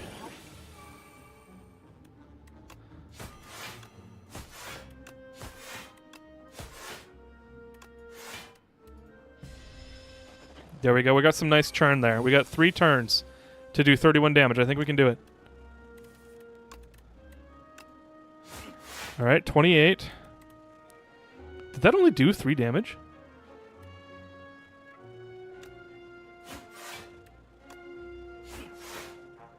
Why is he only taking... Why is he taking less damage?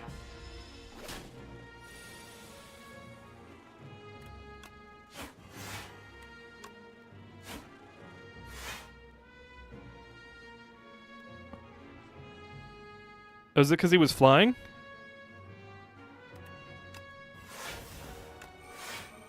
Almost screwed that up. There we go. 58% damage because he was flying. Okay, cool. Okay, thank you. Mirage, you saved my bacon. You saved the run. And we get another Memento Mori. Hell yeah. That's great. That's great. Remove 2 strikes, add ultimate strike to your deck. Remove 2 defends, add ultimate defend to your deck. Let's do remove 2 strikes, because the strikes are not my most... The only thing my strikes are good for are discarding at the moment. And like, low-key attacks. Let's do combined strikes. You really gonna make me choose between 5 identical cards? Golden Path. Damn it. Touch the core, obtain a random 0-cost card, or obtain a random power. Powers tend to be better, in my opinion. Touch the core. Yeah. Let's do a power. 2 dexterity. Not bad, especially since I lost so much HP on that thief. Alright. We will neutralize the high attack guy. We'll do Piercing Wail. And then I probably should work on this guy first.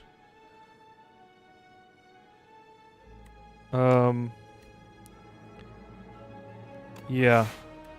Because we're going to stun him with this. And he has higher damage capability.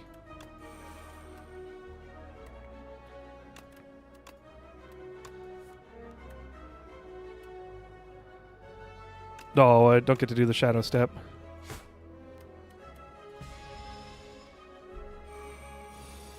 Holy shit, 15?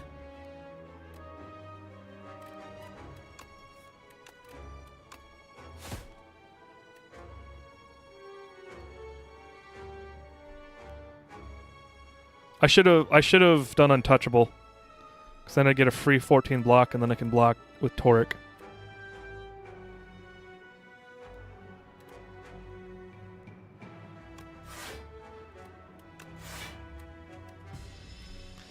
This hurts. But what if one of them was upgraded? True. I would love to upgrade one. Ouchie.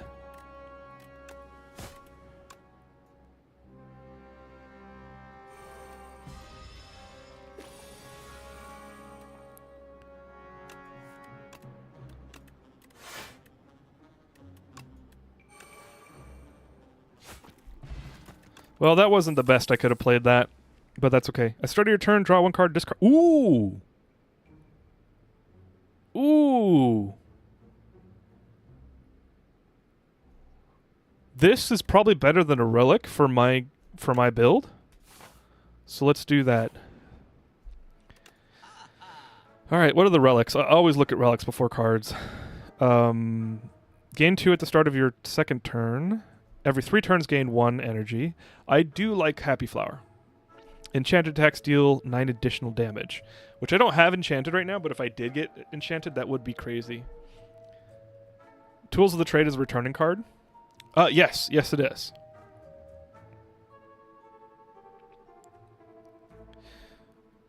Whenever you draw a card during your turn, deal 2 damage to all enemies. That is kind of nice.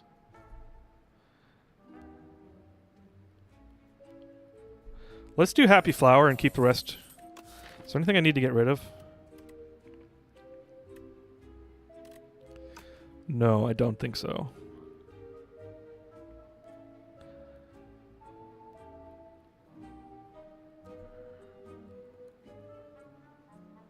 I will keep the rest of my gold because it is just good to have gold. Does that apply to the start of the turn hand draw 2? Do you mean the turn that you draw the power and then use it? I don't think so. Oh, yes.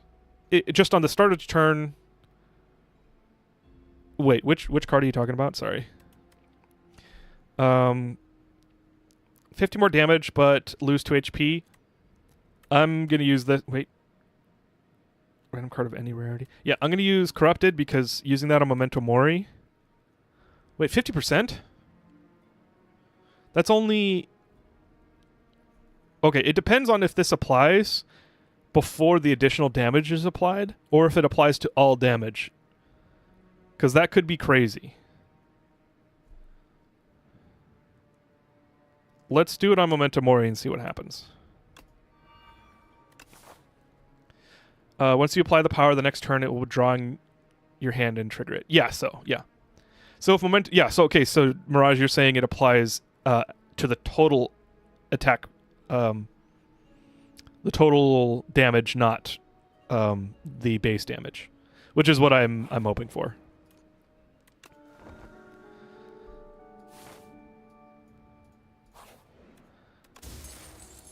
Razor Tooth. Every time you play an attack or skill, upgrade it for the remainder of... What? This is an insane pull. This was in Slay the Spire 1, but you like I've gotten it less than 5 times. I can count how many times I've gotten it on one hand. This is insane. Most things in Slay 2 work in the player's favor. Okay, that's crazy. That's good. That's crazy! Okay, I'm like suddenly kind of feeling good about this. Let's see. How about I run an upgrade here, do this attack, and then I'll do healing and maybe another upgrade. So we'll upgrade Memento Mori 2. Wait, can I discard 2? No, it just costs 0. Okay. Wait, are both Memento Moris upgraded? Did I not get a second Memento Mori?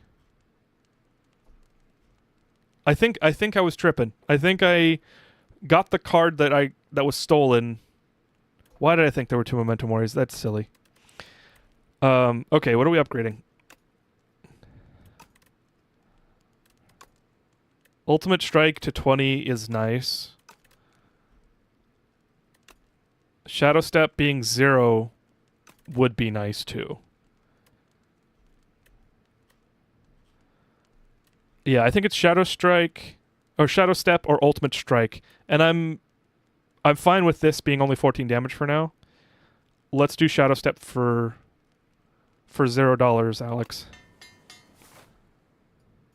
That was supposed to be a Jeopardy joke, but I don't think it came across.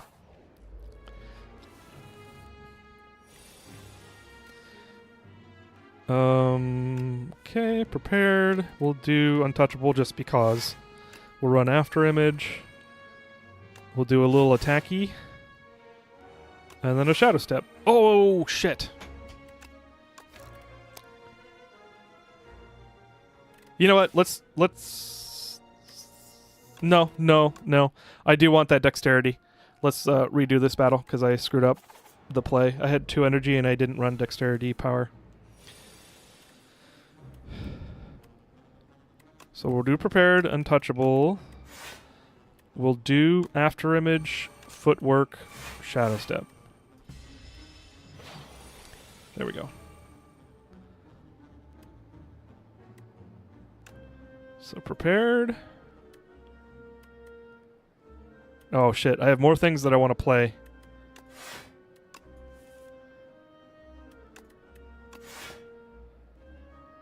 More things than I have the energy to play, I mean. Let's let Tools of the Trade slide by, because I do want to protect against the HP damage.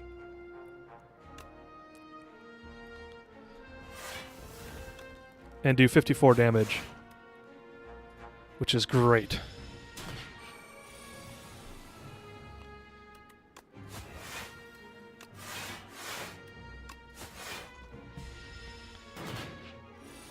This is working so far. We'll do Tools of the Trade, Ultimate Strike, and then Shadow Step. No, Strike and then Shadow Step for a free attack.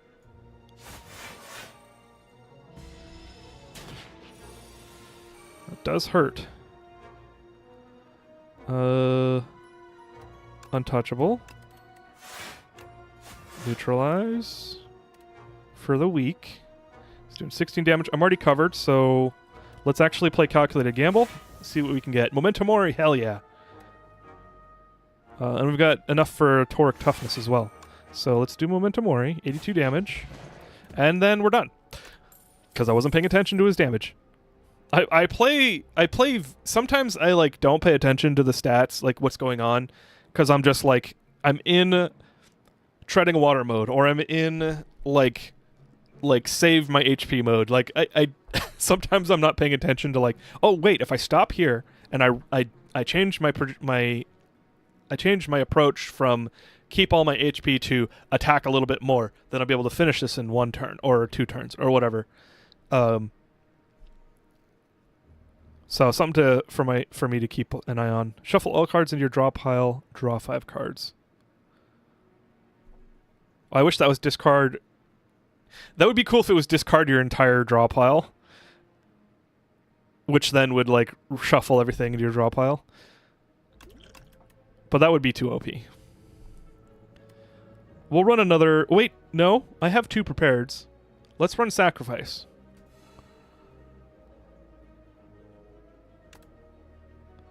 Oh, every 2 Sacrifice. Okay. All right, now we're in the final stretch. Give Fortifier to obtain a random relic. Give 100 gold rent. Give Happy Flower. Fortifier is probably... I haven't used this.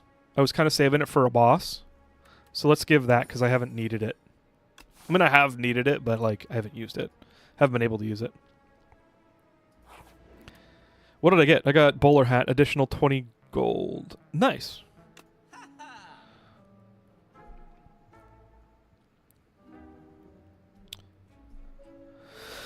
None of these cards are useful for the discard run. The discard build, I mean.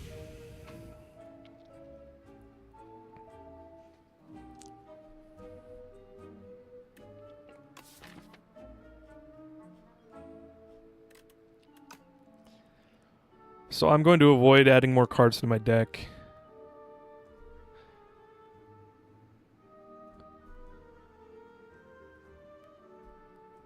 Since this is a boss, why don't I just grab Sneckle Oil and Energy Potion, because those will help me beat the boss.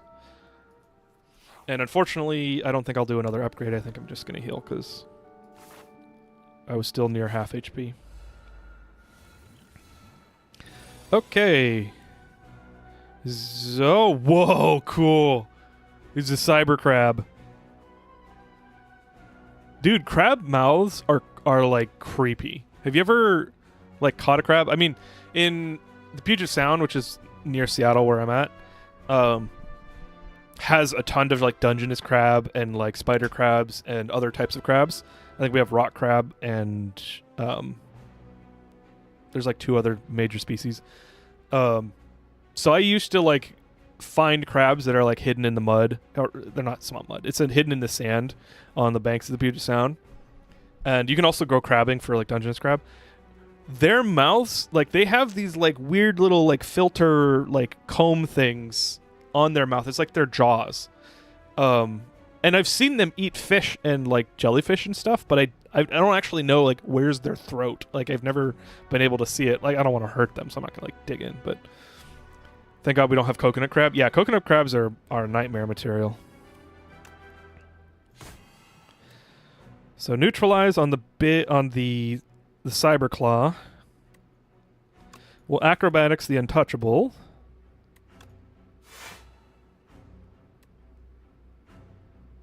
I should have played Toric Toughness instead to get 10 whatever. 10 block per turn for the next 3 turns.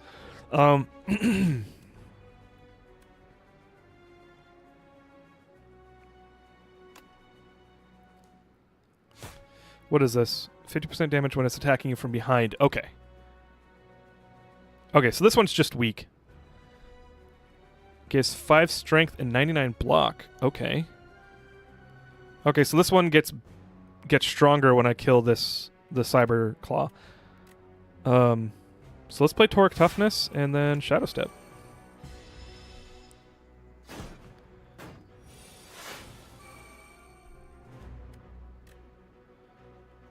What? Why is he doing so much more damage?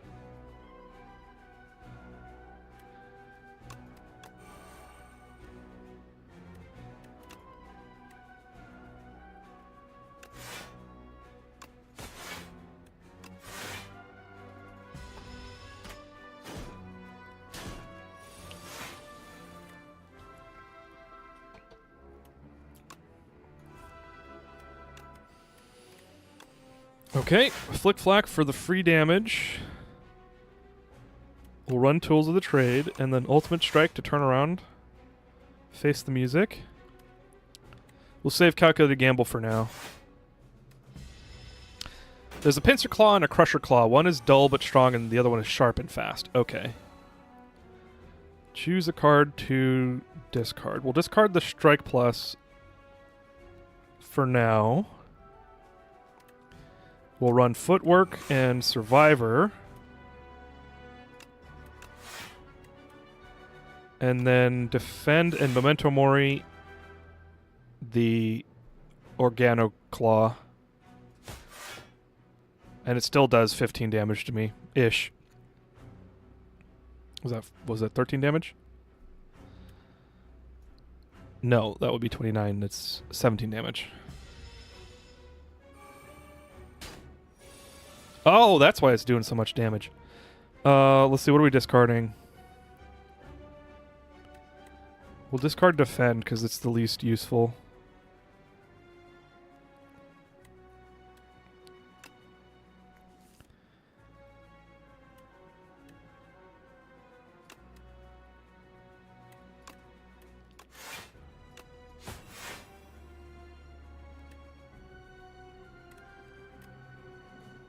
Torque, toughness, and I'm going to save Piercing Wail for now.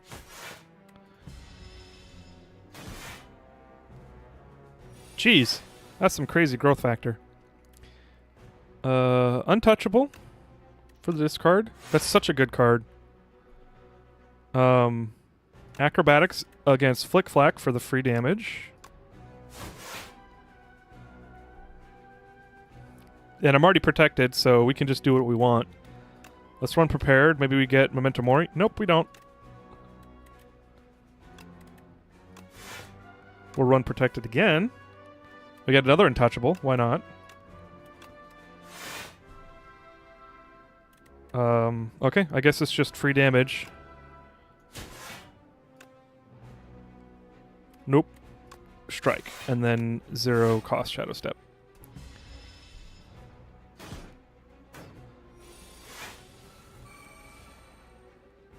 Okay, what are we discarding here? We'll discard the strike. Gotta go. Chat you later. Tony, thanks for hanging out. Take it easy. Have a good week. Good luck on Godspeed.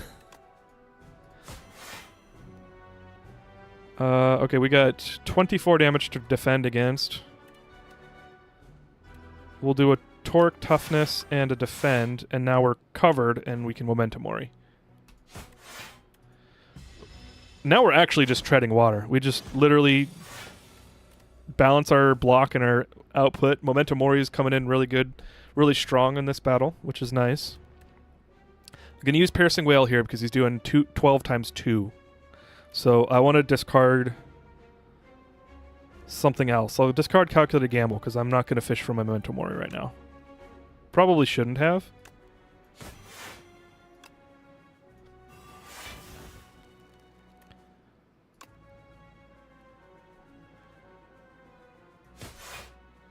I can focus on the right guy because he does more damage. And since I already used Piercing Wail, the other guy doesn't have... he's only doing 2 times 2 damage.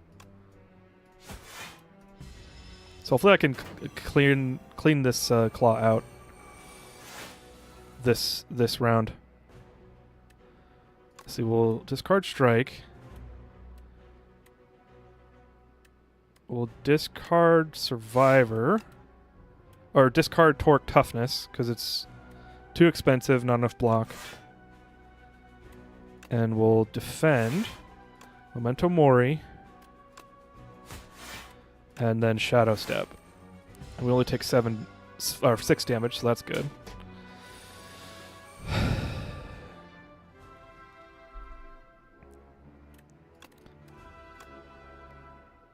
Is this Shadow... Are we Shadow Stepped?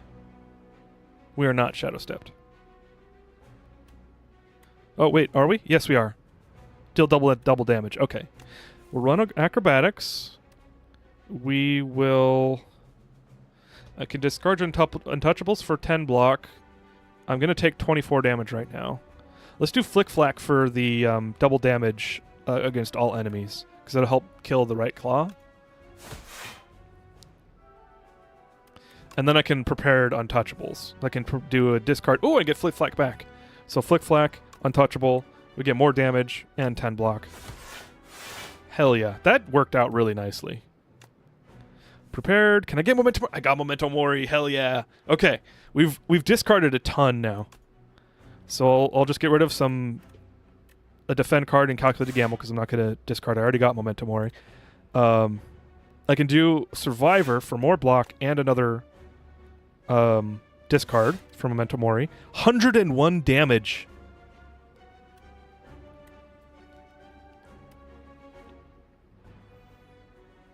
Shit. Okay. I'm not gonna be able to kill the cyber crab, but I have enough block to protect. So my build is like perfect for this guy so far. I hope I don't face the guy that locks half of my deck. All right, Shadow Step, and then yeah, we've killed this. We've totally destroyed this. We'll discard a actually, let's discard a defend because I don't need to defend this time. I've got 19 damage on the left to do and 9 damage on the right. 27 in total. And I've got double.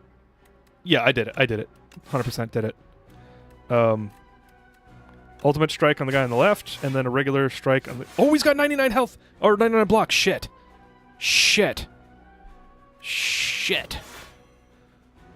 Well, I'm only taking 5 damage. It's fine.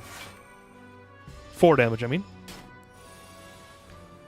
I forgot about the he gets more block when he dies. So now we're good. Yeah, oopsie, I lost 4 more damage than I could have. Ampule. Let's leave Explosive Ampule, do 10 down. Deal 10 damage to all enemies, because the only potion that I would get rid of is Bottle Potential, which is shuffle all your cards into your draw pile and draw 5, which that's not how my deck works. Like I want to churn and discard stuff into the discard pile and search for Memento Mori. And if I reset that churn, then it's doing myself a disservice. So let's get rid of Bottle Potential and get Explosive Ampule, because at least it does like 30 damage total. Well, if there's 3 enemies, it does 10 damage per enemy. The Hunt. Deal 10 damage as fatal, gain an additional card reward. Okay. Gotta go, bud. Have fun. Thanks, Raging Robots. Take it easy. Have a good week. Stay sane, stay happy. And Godspeed. That's how I feel about my week. You know, let's do the Hunt. Let's actually sacrifice this. I would rather have a Relic, and none of these are super good for my deck. I have a small deck right now. 25 isn't the smallest, but it is kind of a low card count. It's a manageable card count, and I'm doing well so far. So let's not add cards that aren't super relevant to my build, and we'll get a Relic instead. Enemies drop additional 10 gold, and then on top of that, gain 20% more gold. That's good. I was never saying that's my secret. I'm always insane. All right, this is pretty clear what we're doing. We're going up through the shops. I mean, I don't think we're going to get the Golden Path anymore. But this is our decision point here, depending on how we're doing. This is a really easy course, but that makes sense because this is Act 3, and Act 3 is more difficult. So elites are way more potentially game-ending or run-ending. Limbing Fruit, max HP by 31. That's crazy. Add Apotheosis to your deck and Jewelry Box. Upgrade all your cards. That's a good one. That's a good one. I think upgraded it costs only 1. Diamond Diadem is really good. That's like a turtle mode. Whenever you play 2 or fewer cards in a turn, take half damage from enemies. So this one is like in that last crab battle, like when one of them was doing like 60 damage, I could just play 2 block cards, and then take 30 damage in whatever I block, minus whatever I block. In this case though, I think Con Blackbird, welcome in. I think either Apotheosis would be good because like I only have 2 upgraded cards, 3 upgraded cards. Or max HP by 31 because I have been very conservative with HP, or attempted to, but that I've gone less than 25% HP a couple times. So why don't we run Looming Fruit? Apotheosis would be nice, but my build is currently working, and if I can get some better cards, hopefully some rare cards with that interact with discard, we should be good. So let's just get the extra HP and stay alive. You already have the relic that upgrades your cards. Oh, that's right. Whenever I use them. That's right. Thank you for reminding me. I'm glad I didn't think about that. All right, let's neutralize. Let's survive Flick Flack for free damage. Let's play. I should have played Torque Toughness, but that's okay. After Image, Strike, and Memento Mori. I should have played Snecko Oil right now. That was a really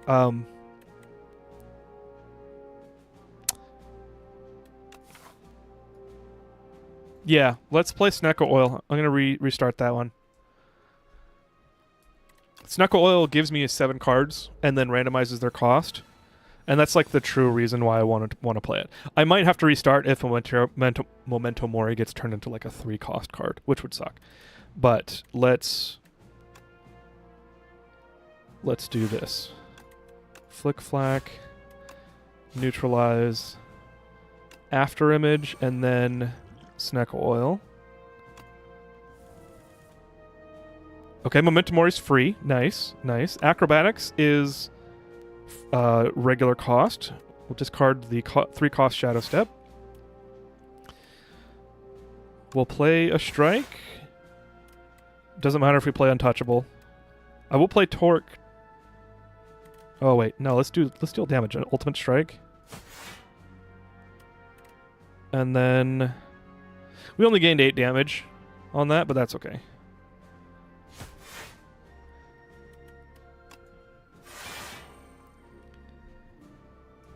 And then Shadow Step to do double damage next turn.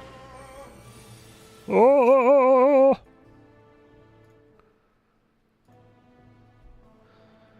Okay. Footwork.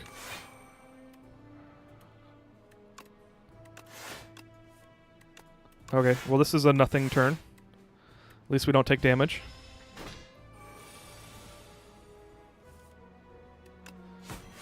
Neutralize. Okay, 15 damage to take care of.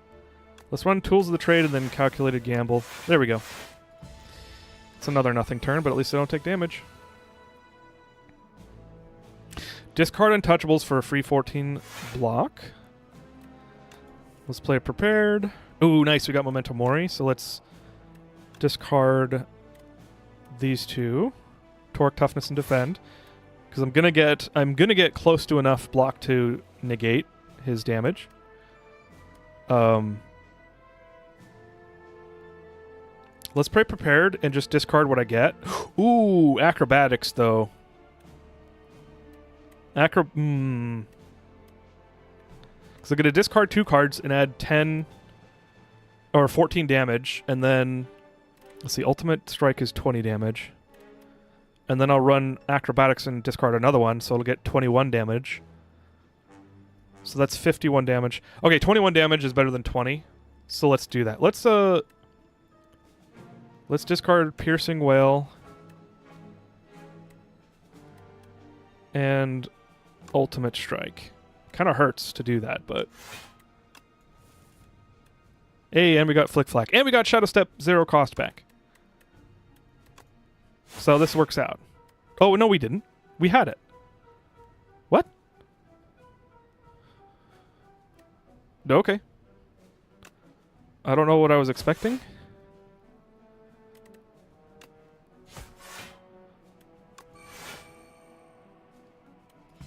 But we got double damage and only 20 health to take down, so let's do it.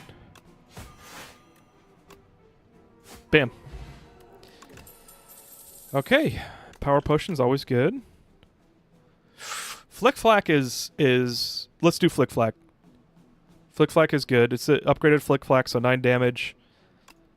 And I will be I have a ton of discard. So Flick Flack basically is free all the time.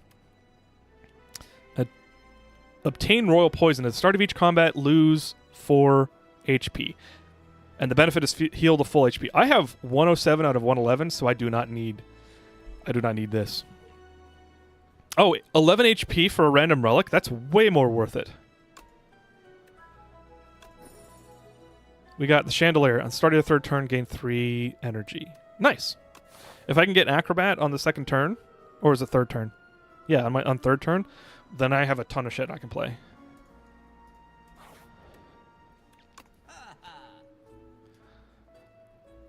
Okay, what do we have here?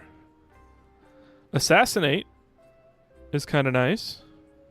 And it gets exhausted, so it gets out of my hand. Do I have another shop coming up? Yeah, let's just save my gold then. There's nothing great here. And I can't buy any of the relics, so let's just save our gold.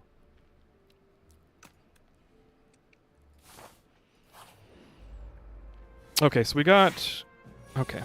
have a chance encounter, which is enemies. So let's go ahead and discard Flick Flack for free damage. We will run Footwork and then Torque Toughness. Yeah, Torque Toughness for 14 block.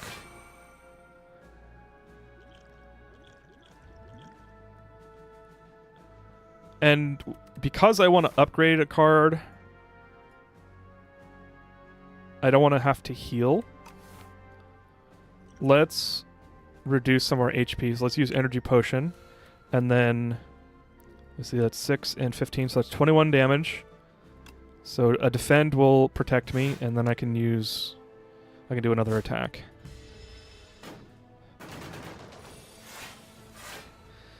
Okay. Acrobat, discard Flick Flack for free damage. I should have run After Image first, but that's okay. Let's run Prepared for Untouchable for free block. Gosh, the new discard cards are so great. I love them. I'm having fun with Slay the Spire. It is like I said, more than a fresh coat of paint. I don't need any more blocks, so let's Memento Mori this guy's ass, and then Shadow Step the rest.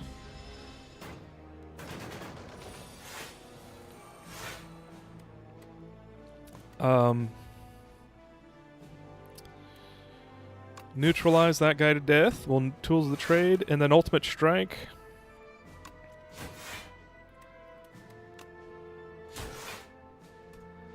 Yeah, this is easy money. Wait till you get to playing the Discord Poison build. It's pure gas. Oh, nice. See, that's good. I like how they didn't just make it more Slay the Spire, but more difficult. Or, like, I'm so glad they didn't do, like, the Dark Souls of deck builders or something. Like, this is fun. This is fun. Building a deck that actually works and, like, discovering new builds that are, like, helpful to you. I like being helped. I don't like, an easy challenge where it's like the success is just given to me, but like building a deck like this is fun. Poison discard. Oh, okay. Got it. Okay. We do have Memento Mori. Let's use Piercing Wail.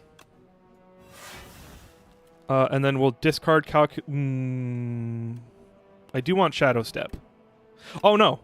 No, I can just kill him. Okay. Whenever you play a card this turn, the enemy loses 3 HP. That is pretty good. Strangle is pretty good. Let's pick Strangle. Deal 10 damage. Whenever you play a card this turn, the enemy loses 3 HP. Because I do have a ton of 0-cost cards, like the Prepared, which draws a card, discards a card. I have like 2 of those, and then others that I can play. So this has potential to do like an extra 10, 15 damage to all Oh, wait, no, this is on one single. So it'll help me burn. It'll help me. Do I actually want this? I have 26 cards. I don't have the best deck for, like, making this worth it. 10 damage is decent as, like, a regular base attack, like, strike card. But it only does 3 damage per card I play after it. And I don't always want to start with attacks. And I've been discarding a lot of my strikes. So why don't we just sacrifice this instead? That's a tough decision, because that's a good card. It's just not right for my deck right now. I don't think. It's not perfect for my deck, and having it can bloat my deck. So, sad. Alright, let's upgrade something. Footwork, going to 3 dexterity would be nice.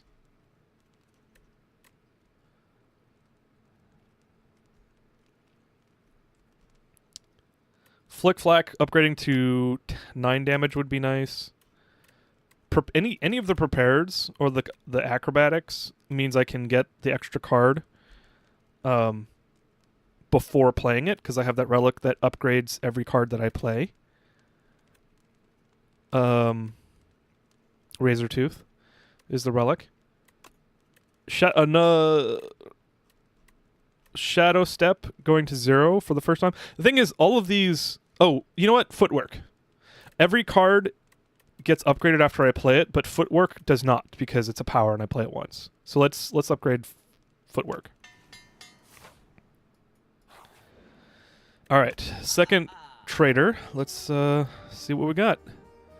Blur, I do not have. I think I passed over it. So Blur would be nice, because I get a lot of block with, like, Untouchable, and not all of it gets used. Juzu Bracelet, I'm at the end, so unfortunately, like, there's only 1, maybe 2 chance encounters. So Juzu Bracelet, while I usually pick that, it's not really useful to me right now. Strike Dummy, cards containing strike deal 3 additional damage. I only have 3 strike cards, and I don't think I have any other strike cards. Yeah.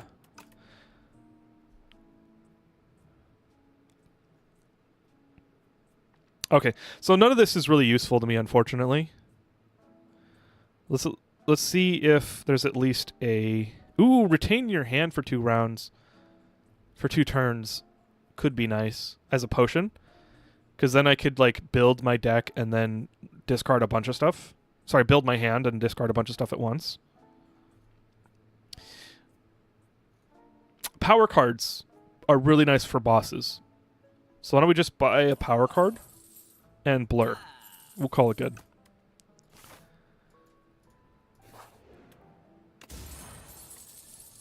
Beat on the bone if your HP is at below 50%. At the end of combat, heal 12. That's not that great, because that's like less than 10%, or almost less than 10%.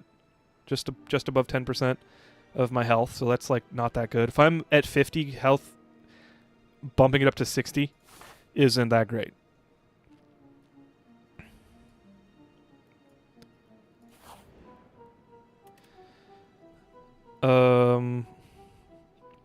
Future of Potions. Upgraded common attack. Okay, so I'm trading in potions for upgraded attacks or skills. Unfortunately, I don't want to do any of these. So let's do a common potion for upgraded, or explosive ampule for common attack. I don't want to get rid of a power potion, because power potions are pretty good. Oh, and I can also sacrifice this, so this is fine. Dagger Throw, that does fit my build. Draw 1, 12 damage, draw 1, discard 1. Fits my build. Oh, do I want to sacrifice? Do I want a relic or a card? I don't know. It's kind of a toss-up. 12 damage is a decent amount of damage for a, like, strike card. Meat on the Bone is goated if you're doing a self-damage Ironclad build, is life as a resource gives you more healing every fight. Yeah, I do like it with Ironclad. It's just got diminishing returns when you get max HP. I think there are some goated relics. So let's just risk it. I think I feel safer getting Dagger Throw because I get more discard and I also deal damage, but let's sacrifice and see what relic we can get. Every time you play 10 skills, gain 7 block. That's not bad. That's not bad. I play a lot of skills. It's not... I think I would have preferred Dagger Throw, but that's okay.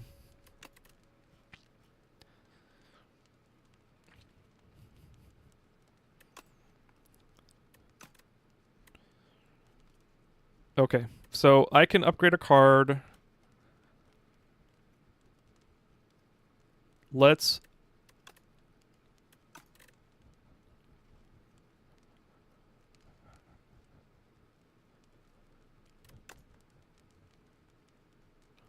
upgrade Tools of the Trade so I always get to play it. It's also another power card that doesn't get upgraded because you can't play it twice.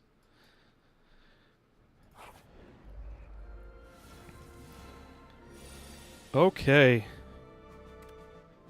Starting out kind of bad. We don't have... I guess it's not that bad. We don't have anything to discard any of these discard cards, like the Flick Flack or Untouchable, but that's okay. Let's play Flick Flack for the 28 combined damage.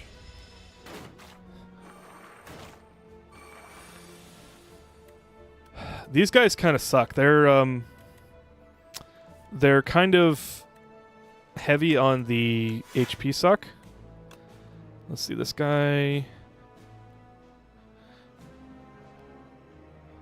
Let's do it on the highest HP guy because it saves the same amount of damage or HP loss, because they all do 14 damage. So let's do Piercing Veil and then Defend and then a Shadow Step.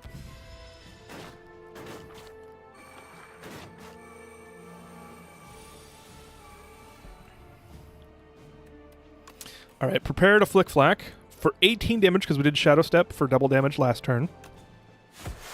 Kabam! I almost want to do Calculated Gamble to see if I can roll more damage cards. I also might get block cards, so let's do that. Let's play Ultimate Strike to kill the 16 damage guy, and now we only have 24 damage to deal with. Shit, we got block cards. That sucks. So we're going to take 8 damage, but that's not terrible. Because I haven't taken damage this turn or this fight yet. And we got a Memento Mori card. So let's run Acrobatics.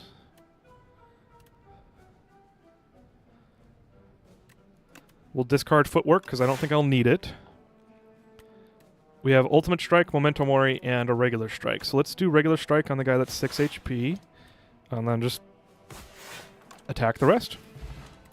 So we lost 10 HP total, but not the worst. Do we want another Prepared? How many card drops do we have left? 2.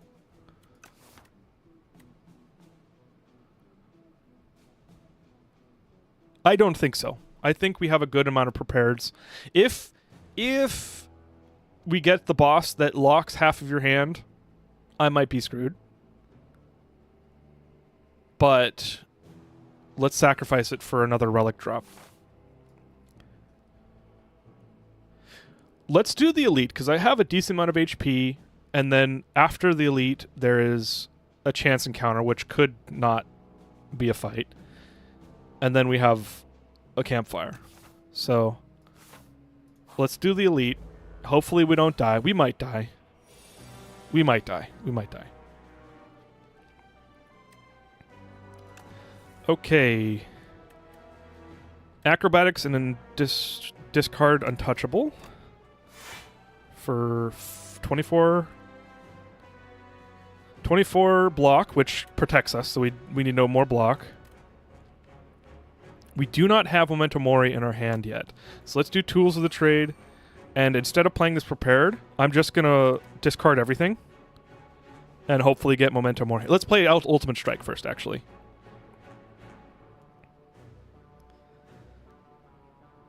Now this guy casts a spell. In the past, I have killed the big guy first. And then went after this guy. And he casts a spell that makes it kind of annoying. Either it, like, causes more damage or something. I don't know. Maybe we should work on the big guy first. Okay, we did not get Memento Mori, unfortunately, but we do have Blur. So let's run Blur. Oh, I should have run Shadow Step. I believe in you. It's something nice and then a campfire. Yeah, hopefully. Hey, we got Flick Flack.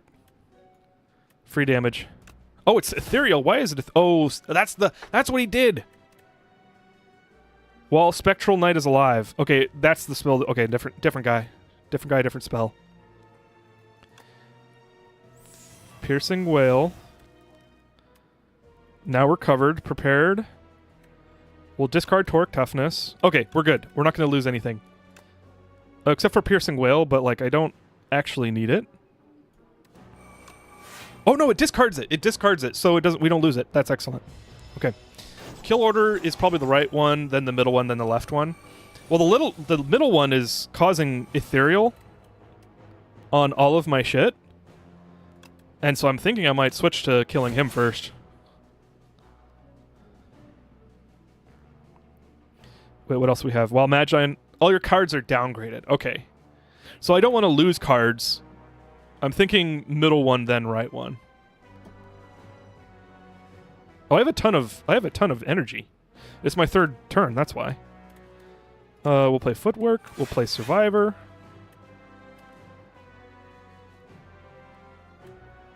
On the Strike, I guess. We'll play Neutralize on the Spectral Knight. And then Memento Mori.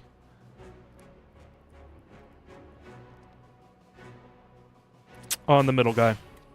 Because I wanna knock off Ethereal. I've been able to play all my cards in my hand so far.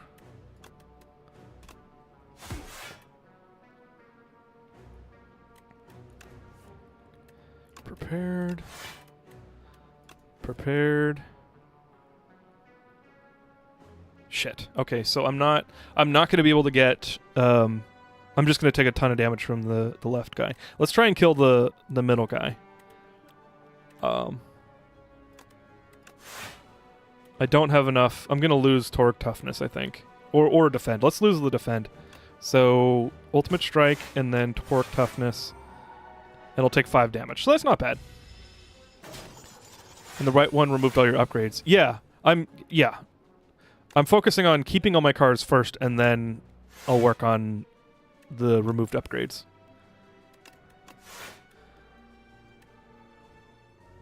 Shit. Okay. I have to turtle up here. 27, 35, 8. Shit. 53 damage. This is nuts. So let's just not worry about Shadow Step for now.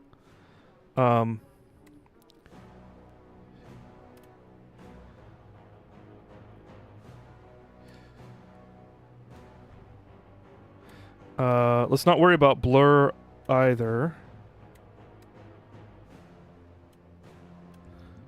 You know what? Let's play a Power Potion.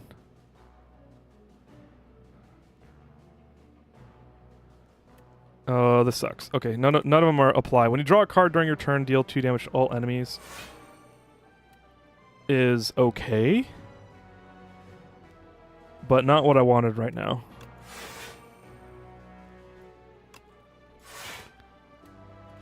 Alright, so I'm going to take 16 damage. It's not the end of the world. Flick Flack for the free damage. Neutralize the double attack guy. So it saved 6 health there. And I guess turtle up, because I can only do 6 damage right now. It's not worth losing HP for. And I kept my block, so that's great. Okay, untouchables. Discard untouchables for the free. Hell yeah, I love that. I just that power card. So it did help. That power card where I do 2 damage for every drawn card during my turn. Flick Flack for the free damage. Prepared for more attack. What is he doing? Nobody's attacking me right now, so I can get rid of Piercing Wail and defend.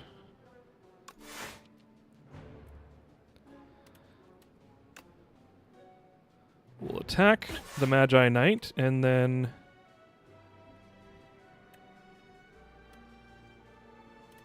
Shadow Step. I'm hoping that his block isn't that much. Okay, it's only 5. So we're good. 14 damage on the guy on the right, and then... and then 30 damage on the guy on the left. So that is a lot. But if I can kill the guy on the right, then I only have to deal with 5 or 10 damage, at the moment. Let's get rid of I have to get rid of 2.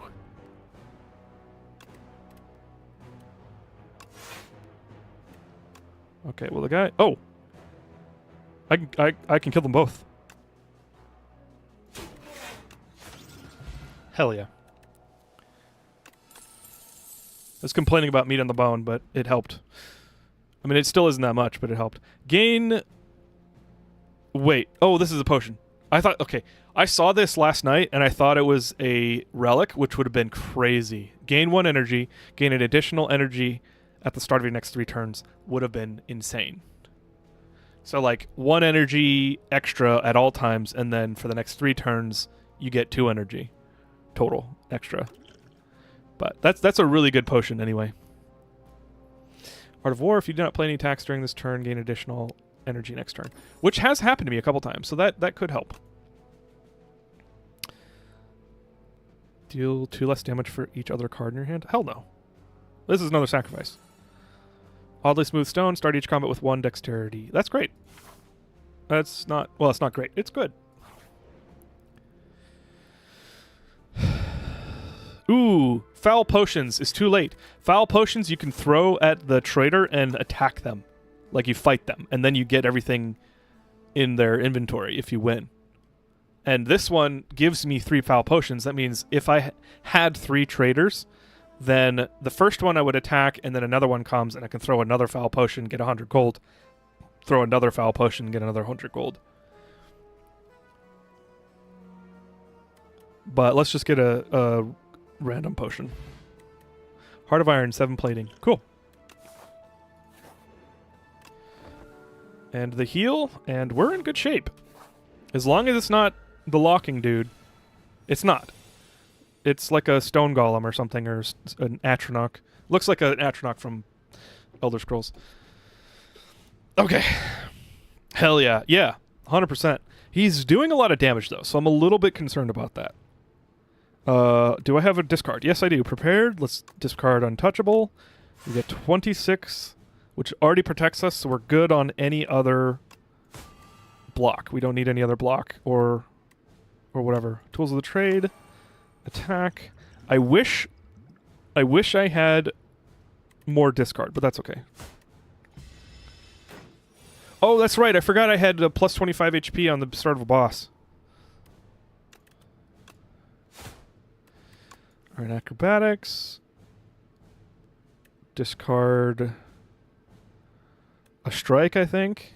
No, discard calculated gamble because I'm not going to play that. Actually, it wouldn't matter because I'm not going to play either of them. I only have 2 energy. Let's play our Heart of Iron for 7 plating. And then let's just play Blur and Defend and then Shadow Step. Nice. Okay, what are we discarding? I kind of need a Defend. Let's play. Let's discard Shadow Step, even though I would have wanted to play it.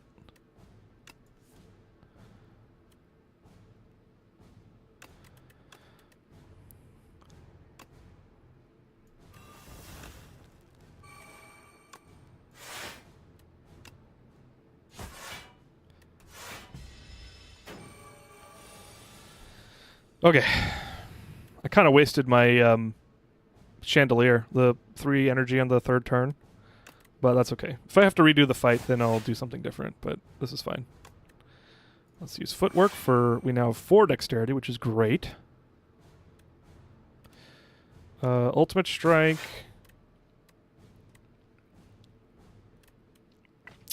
I want to get Shadow Step, but I think I have to Survivor it because I'm going to take a ton of damage. And then we can use that discard for Memento Mori. Okay, Flick Flack for the free damage. Prepared, and we will discard Calculated Gamble because I don't need it. Gosh, I'm going to take so much damage here. I want to keep the defend. Shadow Step, let's discard because, like, I need to turtle up a little bit. What's going on there? I did not press the Windows button. Maybe there's some lint on in my keyboard, which would make sense, but... Alright, we're protecting against 26 damage. Before we do anything, let's use the power card. Or the power potion. After image to play a card, gain 1 block or 2 dexterity, which is 2 more block per block card. Let's do after image because I am playing a lot of cards.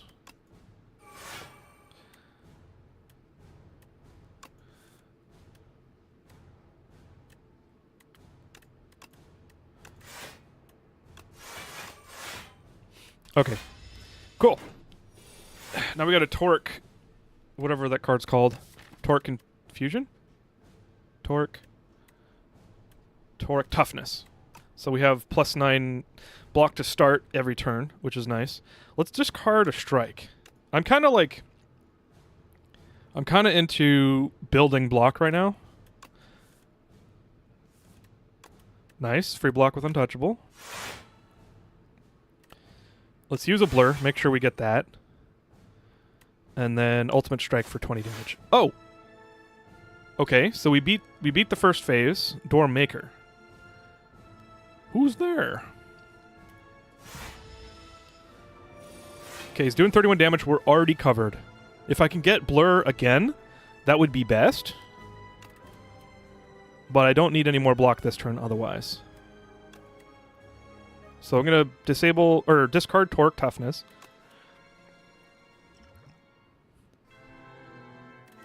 Oh, I should have discarded the Shadow Step because I don't need 2. So we'll do that. Flick Flack and Shadow Step. Copy, or duplicate.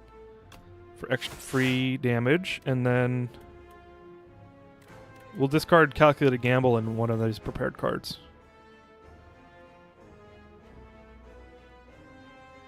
Damn. Okay, so that's not really helpful. I've just got the most block, and I don't need it.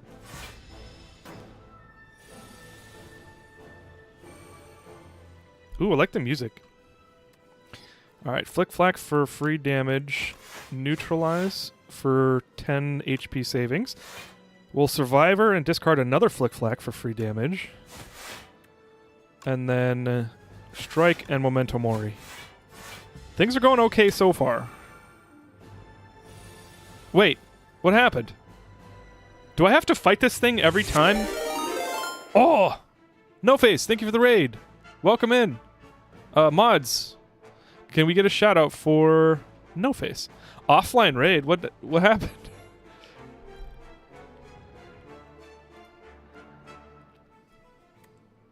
Let me make sure I can give you that shout out to you, No Face.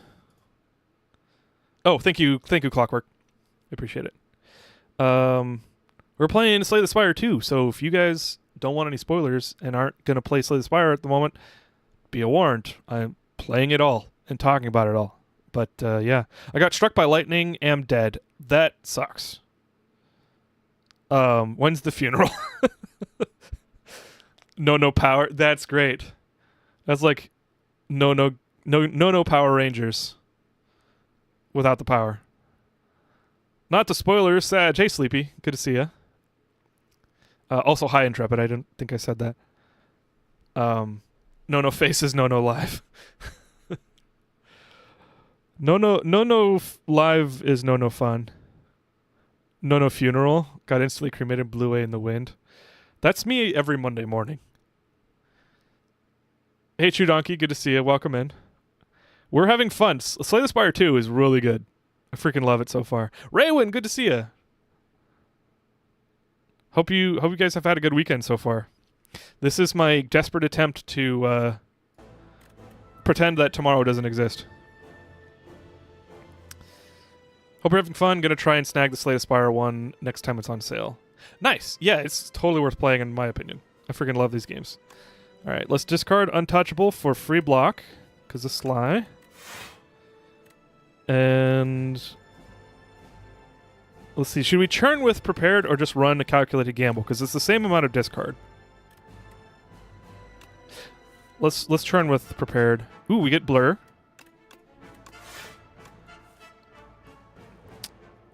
Piercing Wail and Strike.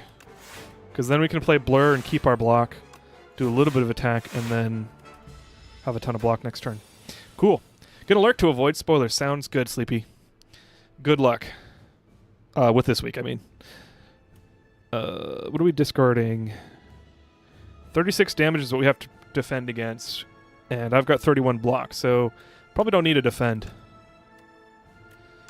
Let's run Acrobatics and discard Flick Flack for free damage.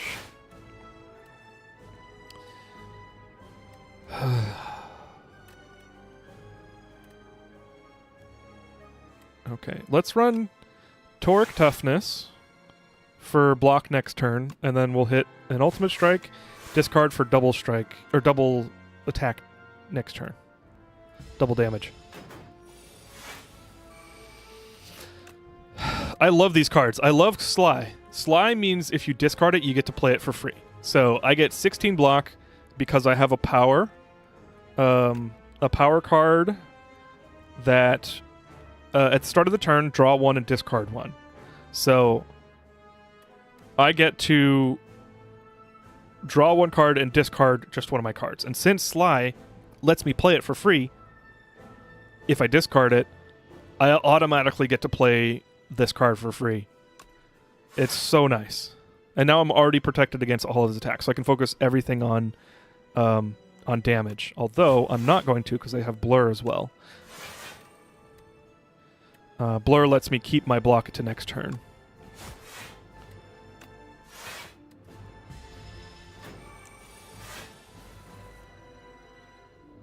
Excellent. Okay. Now we got Memento Mori, which depending it multiplies 7 times the number of cards I've discarded at plus 15 damage. So I'm going to do mad damage this turn. I might be able to do 100 damage. Probably not. Probably not 100.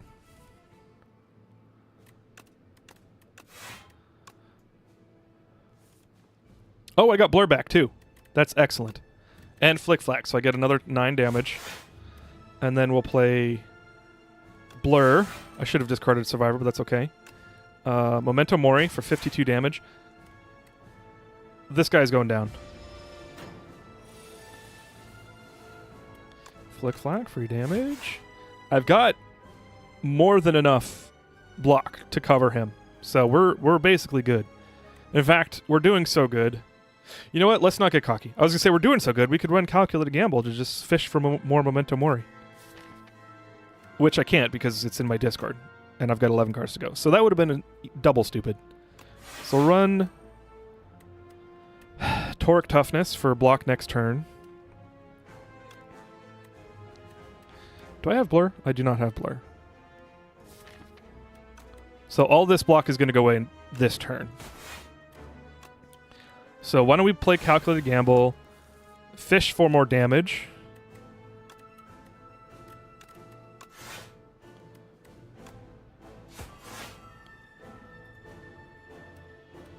Damn. Okay. So I shouldn't have done that. I blew my Calculated Gamble. Oh, Untouchable. Free block. Okay. Now I can do damage to the Doormaker. Excellent. So let's attack him.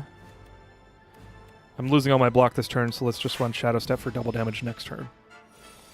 That was kind of lucky I got the double damage on this specific turn. Click-clack. Flick-flack, I mean. Weakness. Defend. Blur. Strike.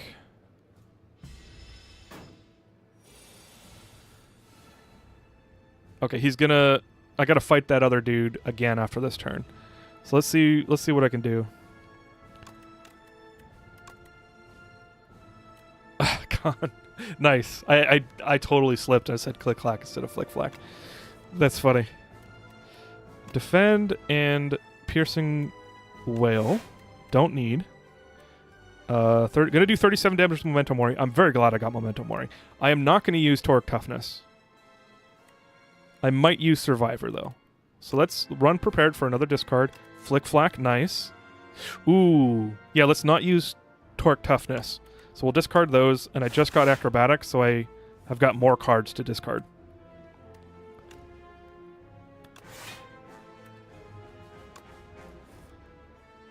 Blur. Let's not do Shadow Step, because after this turn, I'm probably not going to kill him in one turn.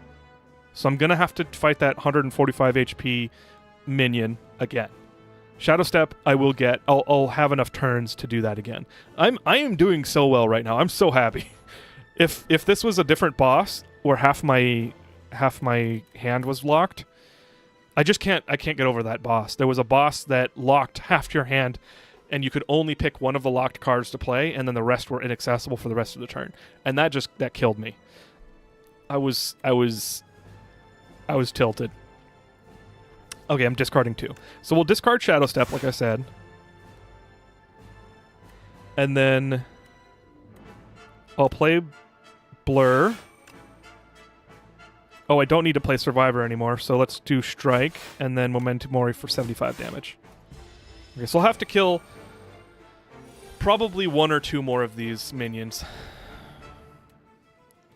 That is Queen. She has a minion. It's pretty easy if your deck is well built. Well built for Queen. Because you can have a well built deck for other enemies, but it just not apply to Queen. I didn't know that it was Queen. Or, I didn't know what boss. It was the first time. It was literally my first game, and I got all the way to the end, and it just destroyed me. Free damage. Let's play prepared. More free damage.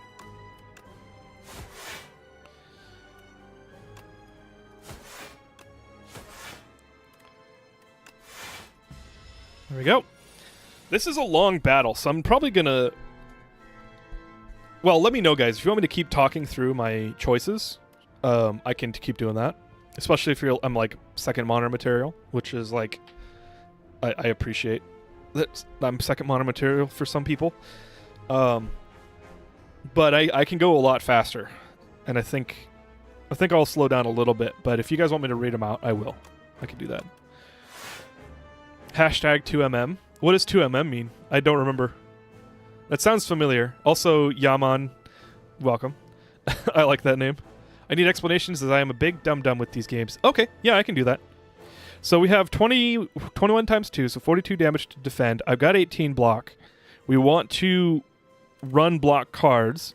Oh, actually, let's neutralize, because that applies weak, which is minus a quarter damage. So now it's 30 damage, and I only have 10 block that I need to cover this. So let's run Torque Toughness, because Torque Toughness gives me 7 block now, 7 block in the next 2 turns. So that's like planning for the future. So now I'm covered, and I can just freely attack. I just made it up on the spot. Oh, you said second monitor. It's 2mm, second monitor material. That's great. 2mm, actually, that works. I like that. Nice. I'm second screening this. Nice. You're probably playing the game, aren't you, Mirage? Okay, we have the power card. Tools of the trade. Draw 1, discard 1 at the beginning of your turn. So I need to discard something. I have 8 damage to block still, because I've got 11 here and 19 taken, or 19 to take. I don't need Piercing Wail, because that reduces strength, but I'm going to be able to handle their attack anyway. So we'll save this later because it's a one-time use. I want to keep Shadow Step because it lets me do double damage next turn.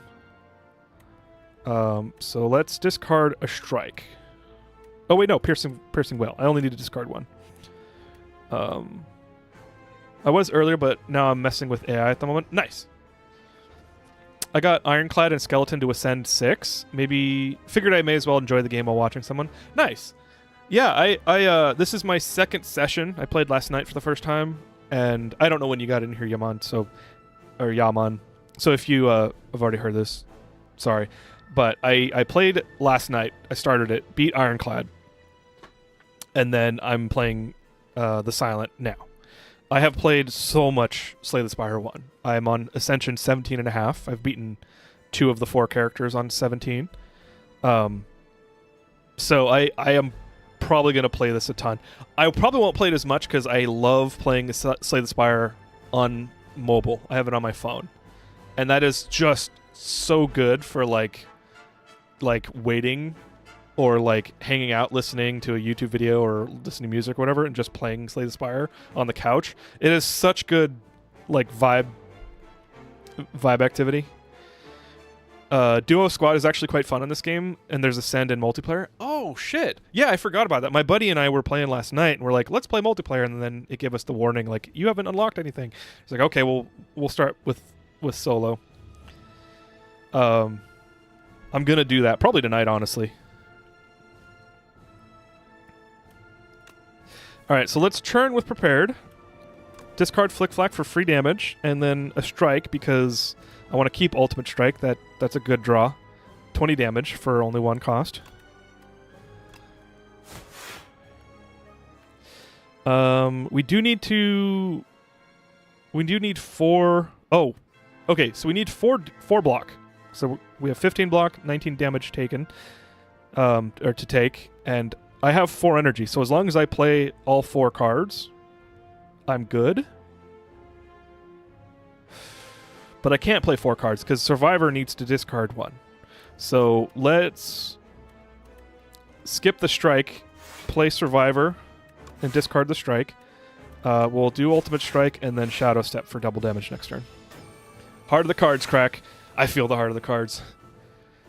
If you feel froggy, I got an hour before my old self goes to bed. No, after stream, I've got to make dinner and feed the cats and everything. But I appreciate the offer. All right, discard Flick Flack for free damage. We need 23 block for the damage we're going to take. Let's play Acrobat to churn, and we got Untouchables, so we're now covered. Because Tuning Fork is a relic I have. Every 10 skills you play get 7 blocks. So that covered the gap between Untouchables and the rest of their damage. Or the enemy's damage. So we're good. In fact, we've got so much block, I'll probably want to play Blur to keep whatever block I have remaining next turn. Let's use Prepared to churn. We got a Flick Flack drawn so we can get some free damage. I'm definitely ending this minion this turn. So let's go ahead and just run Blur. And I wish I could play Shadows. No, I can play Shadow Step. So Blur, Memento Mori, and then Shadow Step for double damage next turn. So hopefully, if I can get the right cards, I might be able to end this guy in 2 turns. So Flick Flack will discard for free damage, 18 damage.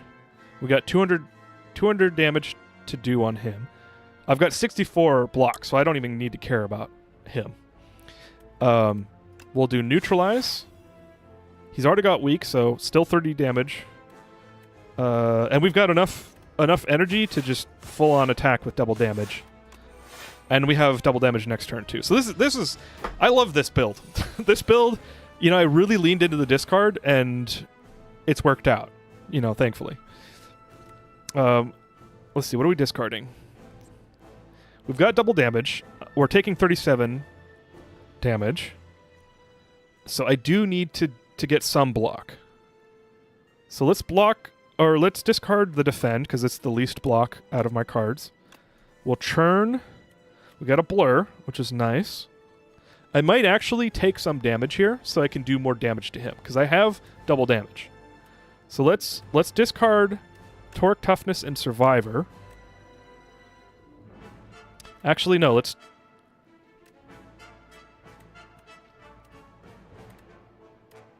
I don't know. What do I do? Yeah, let's discard Torque, Toughness, and Survivor, because we're just going to give up the block for more damage right now. And then we'll run 2 strikes for 36 damage, and then 75 damage. We're so close! We're so close! No! Oh, that sucks.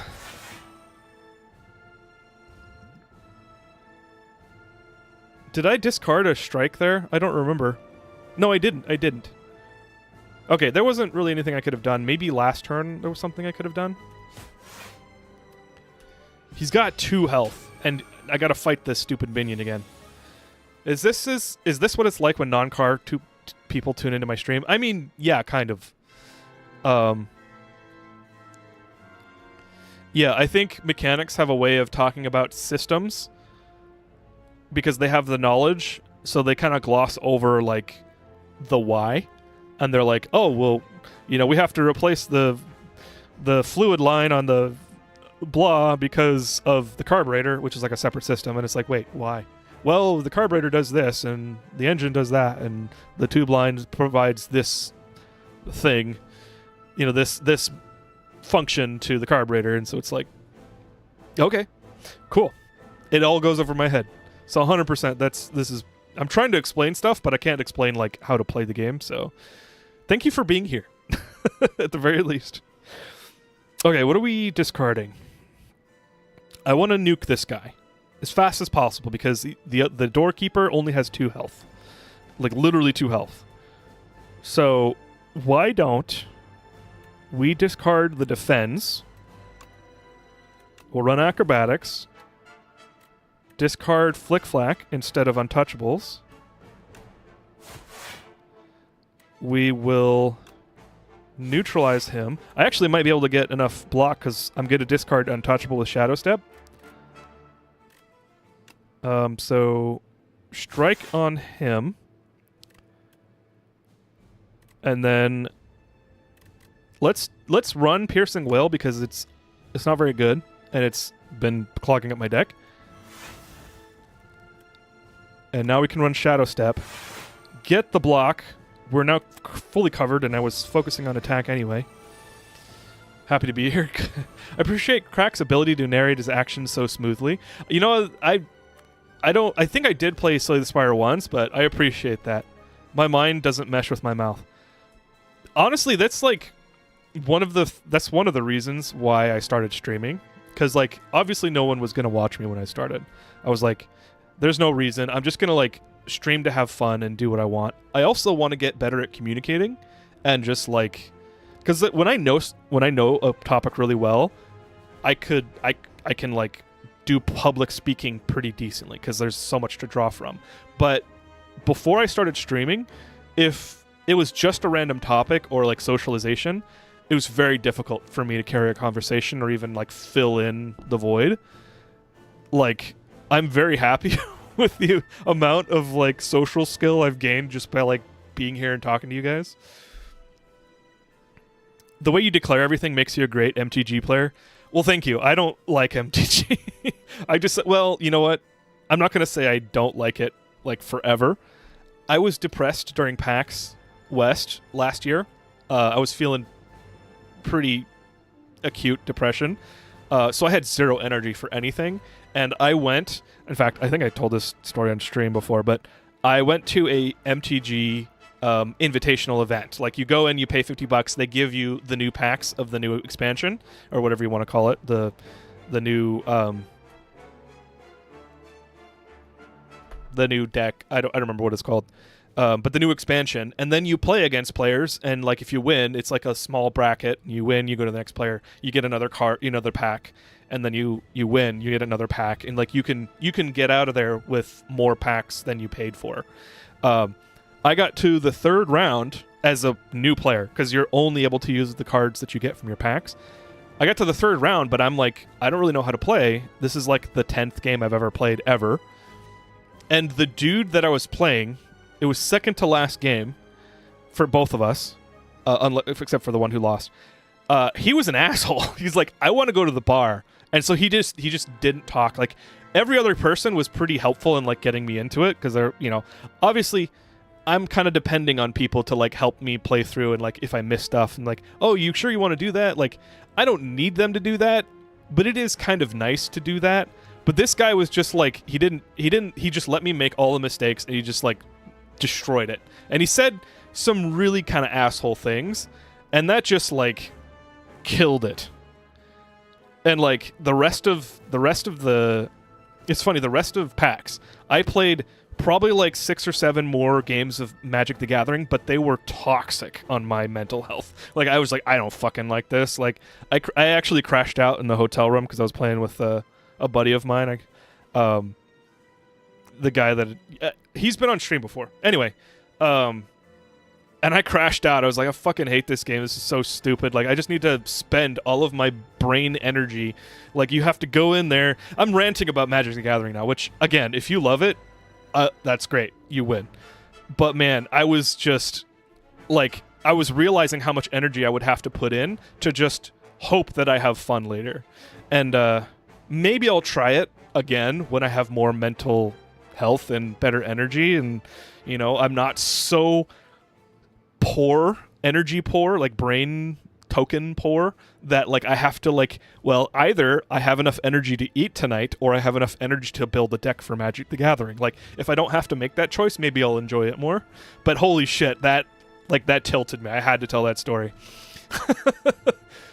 Out of the hundreds of streamers, you were the first I picked. Thank you, Yaman.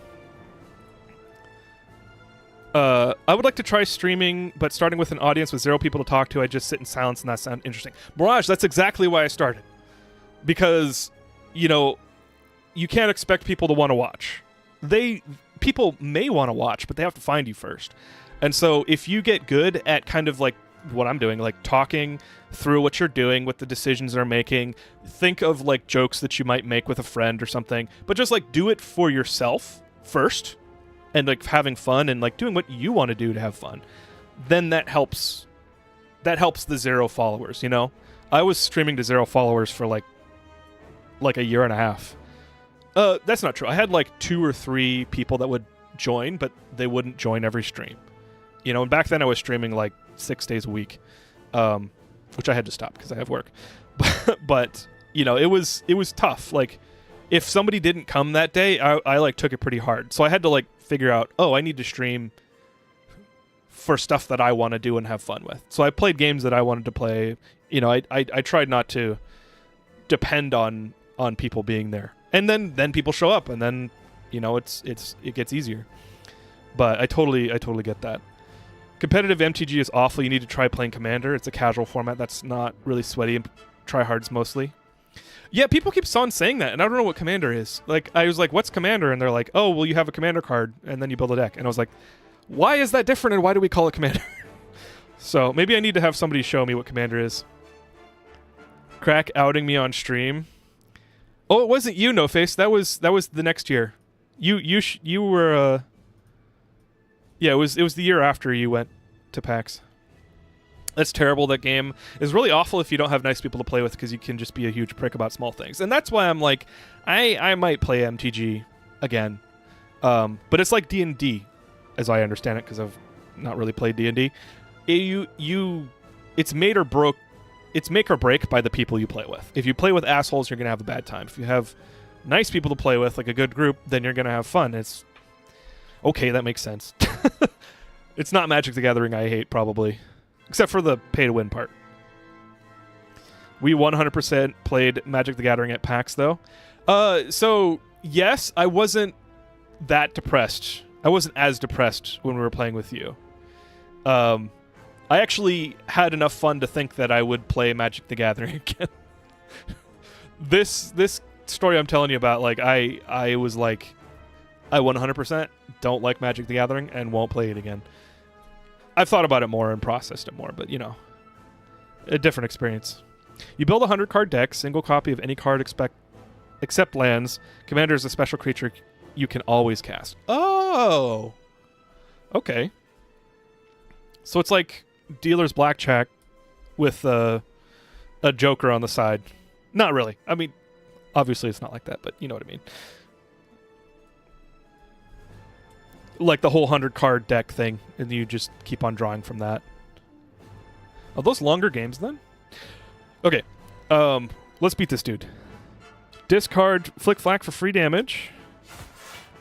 And then we'll churn for Memento Mori, because we've got a full deck to turn through. There we go. Memento Mori. That's better than Strike, so we'll discard that. Oh, we do have 36 damage to recover from. There's better block, so let's discard Defend as well. And we'll do more churn. Unfortunately, we don't get the Defend that we need. He's already got Weaken, so if I play Neutralize right now, it doesn't save me anything. Let's discard Neutralize. I've got to discard 2, though. Oh, shoot. Okay, this is fine. This is fine. So, Ultimate Strike, unfortunately, because that's a lot of attack to give up. But let's go ahead and play Memento Mori for 105 damage. Really good. We discarded a lot that this turn. We'll play Defend, and then discard nothing with Survivor. So that's good. And now we're fully covered by block. He's got Grammy Award-winning artist The Weeknd. You know, I haven't listened to The Weeknd much. I've just heard some of the pop songs on, like, people's radio or whatever. All right, 18. We got 11 damage to cover with block. If we play Blur right now, then it's all gravy. So we're good, and now we keep the block for next turn. We have 1 strike to play, and then Defend and Torque. Let's play Torque Toughness, because we get the block for next turn as well. And then we'll play Shadow Step for double damage. So we'll get this guy and then kill the Doorkeeper this turn, I'm pretty sure. Flick Flack for free damage. Play Acrobatics for a ton of extra... A ton of more cards. We'll play Neutralize. And we got it.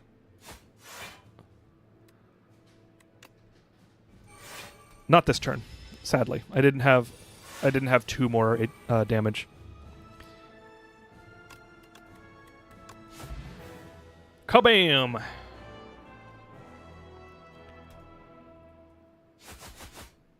How much damage? 1,300?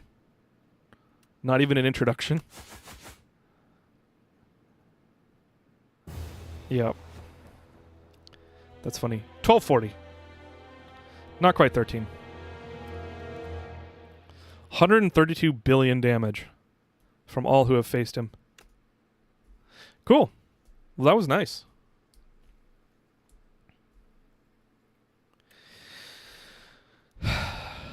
Cool. So we discovered 54 new cards. Oh, because they're all silent cards. The silent character cards. 6 new relics. 5 new enemies. And 5 new epochs. Nice. What did we unlock? Fantastic trophies occupy this forsaken place. All were defeated one by one. Those marked by the silent always fall. We got Poison Potion. Oh, these are just poison. Intangible, Ghost in a Jar, nice. Cunning Potion. 3 shivs into your hand. Okay. These are all Slay the Spire 1 potions. Ascensions are now available. Nice.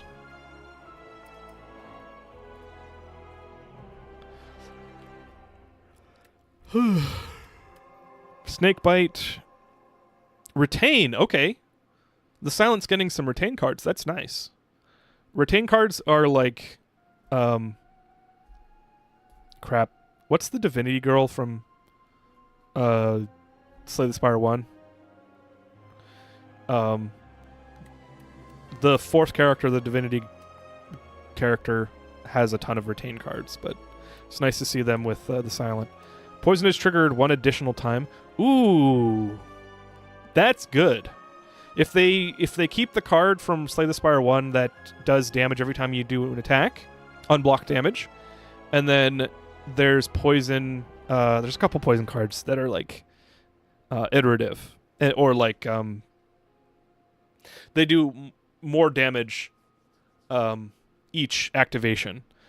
More poison each activation. This adds another poison. It basically doubles the poison for all of those cards, which is really nice. If the enemy has poison, apply 9 more poison. That's not as good as double poison, which there's a card for that in Slay the Spire 1.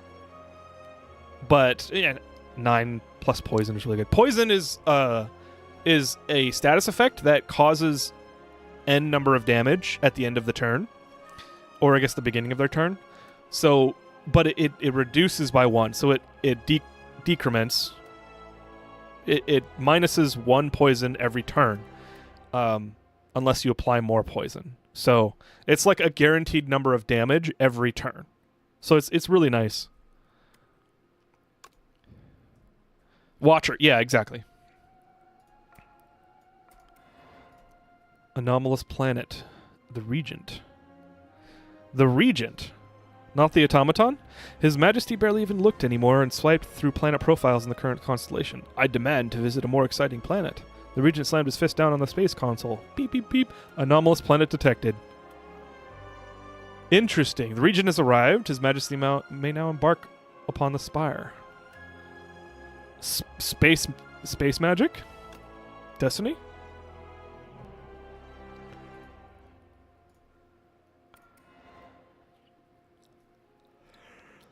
A sickness carrying a familiar scent courses through the silence veins. The heart piece is slowly killing her. The grotesque trophy is hurled into the ocean, but the blight has no cure. She will die soon. The silent's gonna die? Whenever you discard a card during your turn, gain 3 block. That's insane. With the build I just did, I would have like 30 block minimum every single turn. With Blur, I could have hundreds of block. That's crazy. Paper Crane is from Slay the Spire 1, which increases the effectiveness of Weak, which reduces that damage by a quarter. It now reduces it by 40%. Tingsha, whenever you discard a card during your turn, deal 3 damage to a random enemy for each card discarded. That's crazy too! If I had these 2 relics and my current build, I would do dozens of damage, scores of damage, and have hundreds of block with Blur. I would be unstoppable. This is why I like this game. Like, these are things that help you. These are things that make builds even cooler and even more awesome. And then, they add the Ascension system, so, like, you start having debuffs, you start having enemies that are more difficult. Like,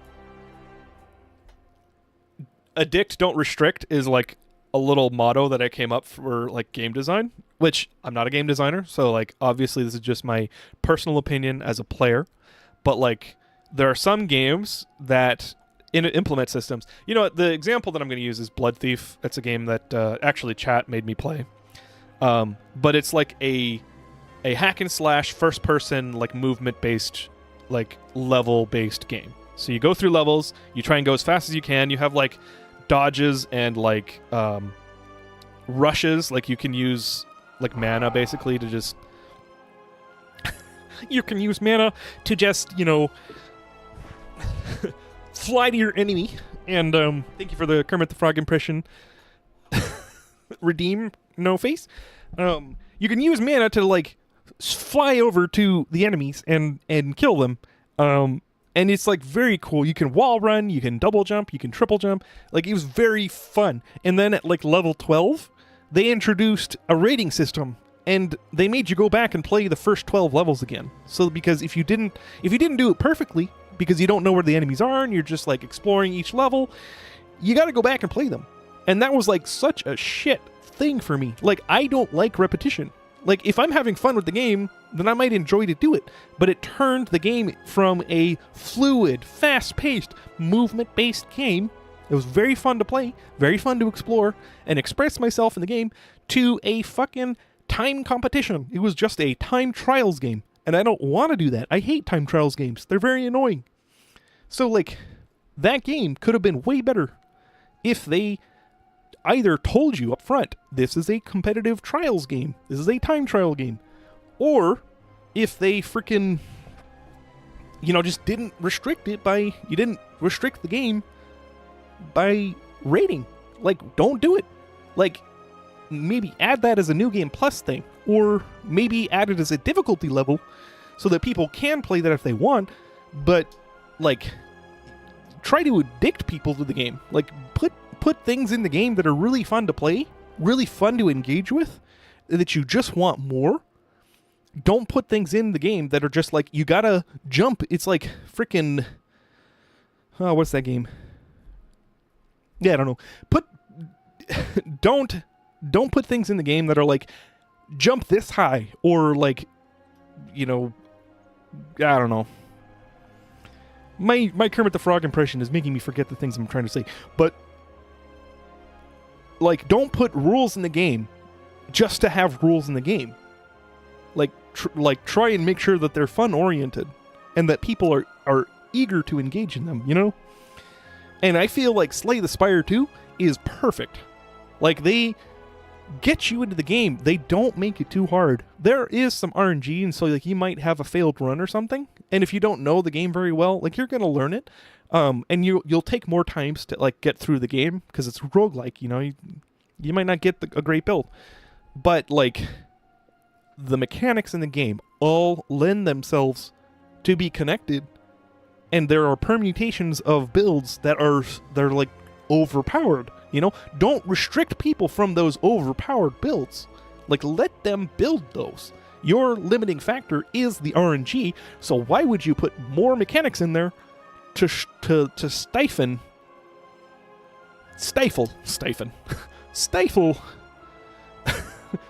people's fun, stifle people's builds, only when you get to, like, ascension levels, which is like the New Game Plus, the repeated New Game Plus, where more and more difficulty is added, do you get to the point where the restrictions are such that it's very difficult. People have been able to sprint as fast as they want towards those difficulty levels, but they've already been so invested in the game and building those overpowered builds and experiencing fun, experiencing overpoweredness, experiencing good decision making, making their game so much better. So it's like, I did this, right? Like, obviously they designed the relics and the cards and the potential decks, but it's the player that makes the decisions, right? And so, like, it makes you feel so good about winning. And then you get addicted to playing it because, or not physically addicted, but you get so engaged with it that by the time you get to the huge, difficult, restrictive challenges, you're there because you want to be, not because it's what's required to continue the game. Addict, don't restrict. But I don't know, it's like a pithy saying that, like, again, I'm not a game designer, so maybe I don't know what I'm talking about, but that's what I feel like. That game totally sounds like a really bad dad being like, okay, son, I know you've been playing catch, but now you gotta pitch faster, so you're gonna have to practice at least an hour a day. Yeah, pretty much. And you forget the time you start playing, and suddenly the sun is up. Yeah, exactly, Duff and Rage. I'm, like, trying to decide if I'm gonna play another game today, because I've streamed for 3 hours now. I gotta work tomorrow. I gotta feed the cats. I gotta make dinner. I kind of want to play another game, but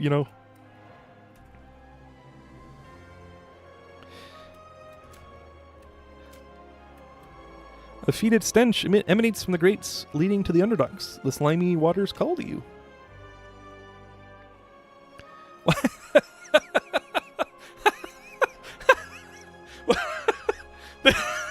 This is like Microsoft Paint. This is like just a canvas.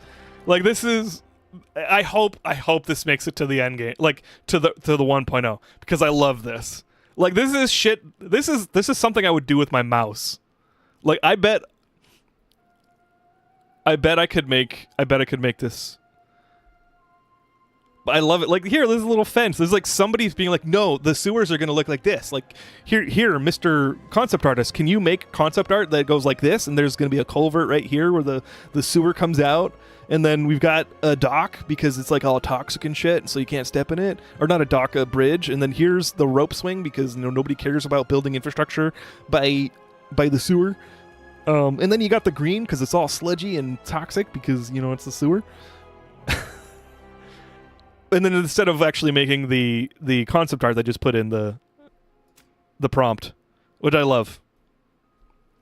One more. Yeah, I don't know. I don't think I can, guys. I wish I could. I have a decision to make because chat redeemed picked a game I play and they chose Control, so that's what I'm gonna be doing next stream. But I might play this. I might stream extra this week. I might stream on Tuesday. Because I'm going to be playing this tonight. Right now, in my personal offline games, I'm playing Pokemon Leaf Green, but that's like a nostalgia play. I've played that several times before, and it's just I haven't played it in so long that it's kind of fun to play. But I can let it sit. Like I can put it down and come back later. This game, I'm like, I just started. I want to play more, so I'll probably play this tonight, and then maybe Tuesday we'll do another stream. We'll see. It says placeholder. Oh, it does. It does say placeholder. Okay, I missed that. I love it, though. I love this. What can I say? It's 4:14 a.m. and I'm still awake. Oh, no. 3:14. Hey, it's pie time. If you got pie, go have some. I will take this moment to kind of jokingly say that like sleep is really important, and I personally was like a degenerate gamer who would stay up until super late times, which I still do, honestly. But I didn't care about sleep because I was like, I can just catch up later. Until I found out that like one of the main functions of sleep is for your brain to like empty out byproducts of thinking and neural activity. And if you don't sleep, then it doesn't have time to take out the trash, basically. And it can help contribute towards like Parkinson's and dementia and other neurological diseases. So just, consider sleeping. This is just a PSA. This is not directed at you, Duff and Rage, but like I will always take a moment to be like, hey guys, sleep is important. I used to not care about it and I learned some things. That's all I'm doing. My problem is I can't sleep at night, only daytime. That is fair. That is fair. Nocturnal folks. I can't decide if I'm a nocturnal folk. I'm a nocturnal folk. Because nowadays I definitely like am super wide awake at 3 a.m. It's very annoying. But I used to be a morning person, and I don't know why. Like, I know that I had a lot of anxiety as a kid. Like now I know. Like I didn't know until literally my 30s, which is woof. But I used to wake up at like 7 because on weekends I would wake up at 7. And I would wake up at like 5 a.m. before school and work because I didn't want to be late. I didn't want everybody to be mad at me. I didn't want to like fail out of school.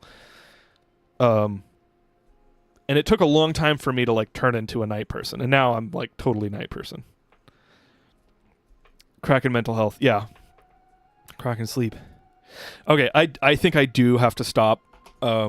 Sadly, I would love.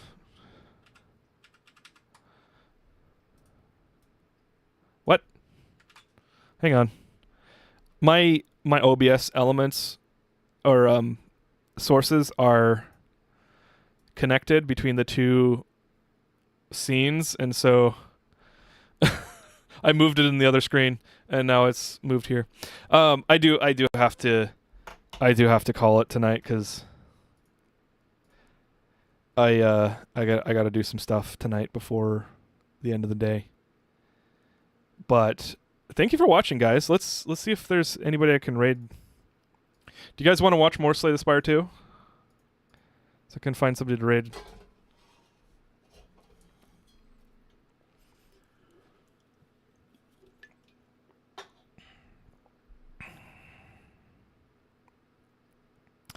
Actually don't see anyone that's playing Slay the Spire on my follows. Thank you. Oh, yeah, man. Thank you for the follow. I don't always play Slay the Spire. I am kind of a variety streamer. I kind of play what's fun to me or what people pick for me. But you're welcome to hang out, and I definitely will stream more Slay the Spire. Once Slay the Spire 2 comes out on mobile, though, it's all over. Like, I will play it every waking hour.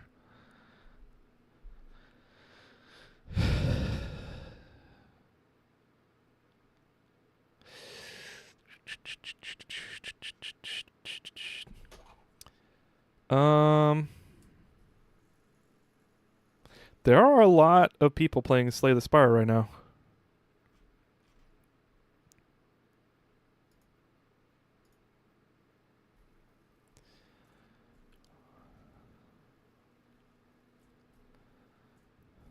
Anybody have any recommendations for Slay the Spire streamers? Bedtime? Yeah. Take it easy, Yaman. Have a good week and good luck.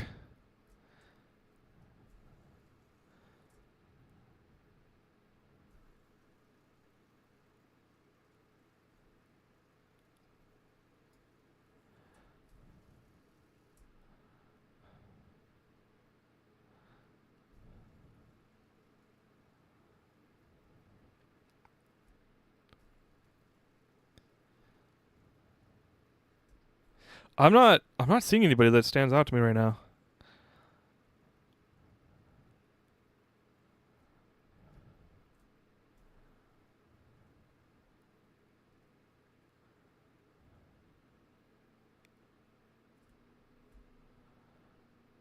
A lot of high viewer streams. I'm surprised. No, not surprised. Wasn't expecting it.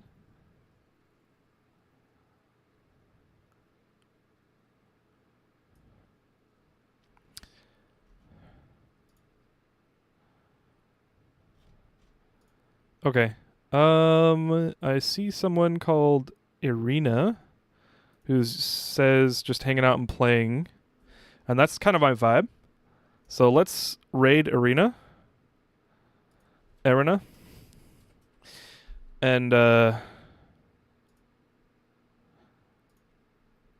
and let's see, where are they? Oh, they're playing a new character. I cannot watch this though, because I haven't seen that yet.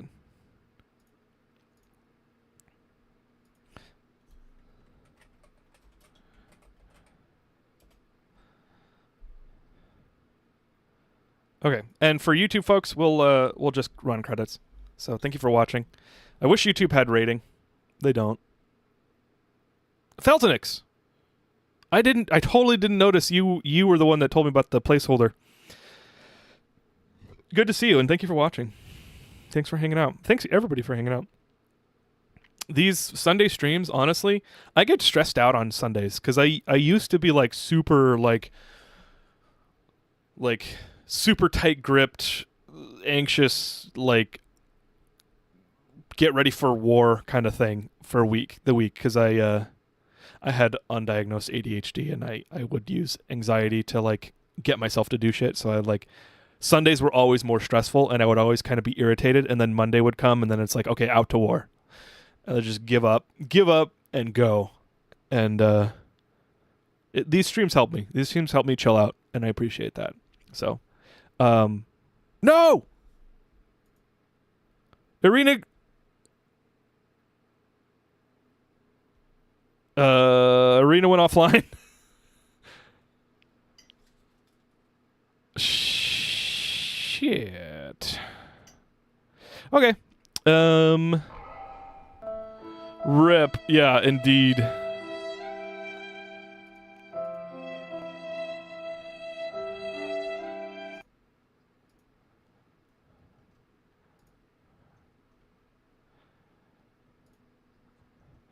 After my heartfelt thank you for helping make Sundays better.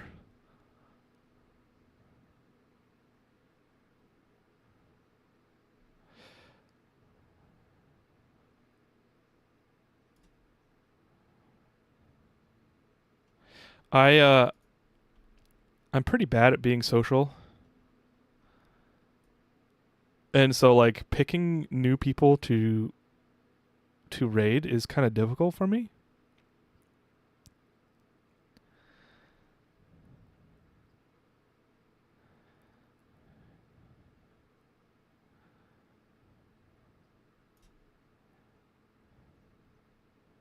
Okay, I think I found somebody.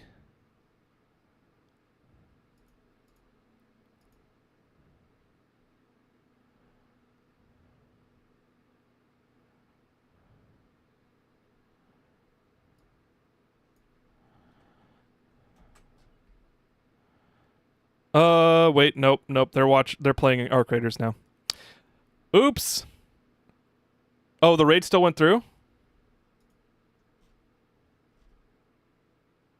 Okay, well, let's just run Kratos then. Thank you. Take care, everybody. Have a great week. I'll see you guys later. Bye-bye.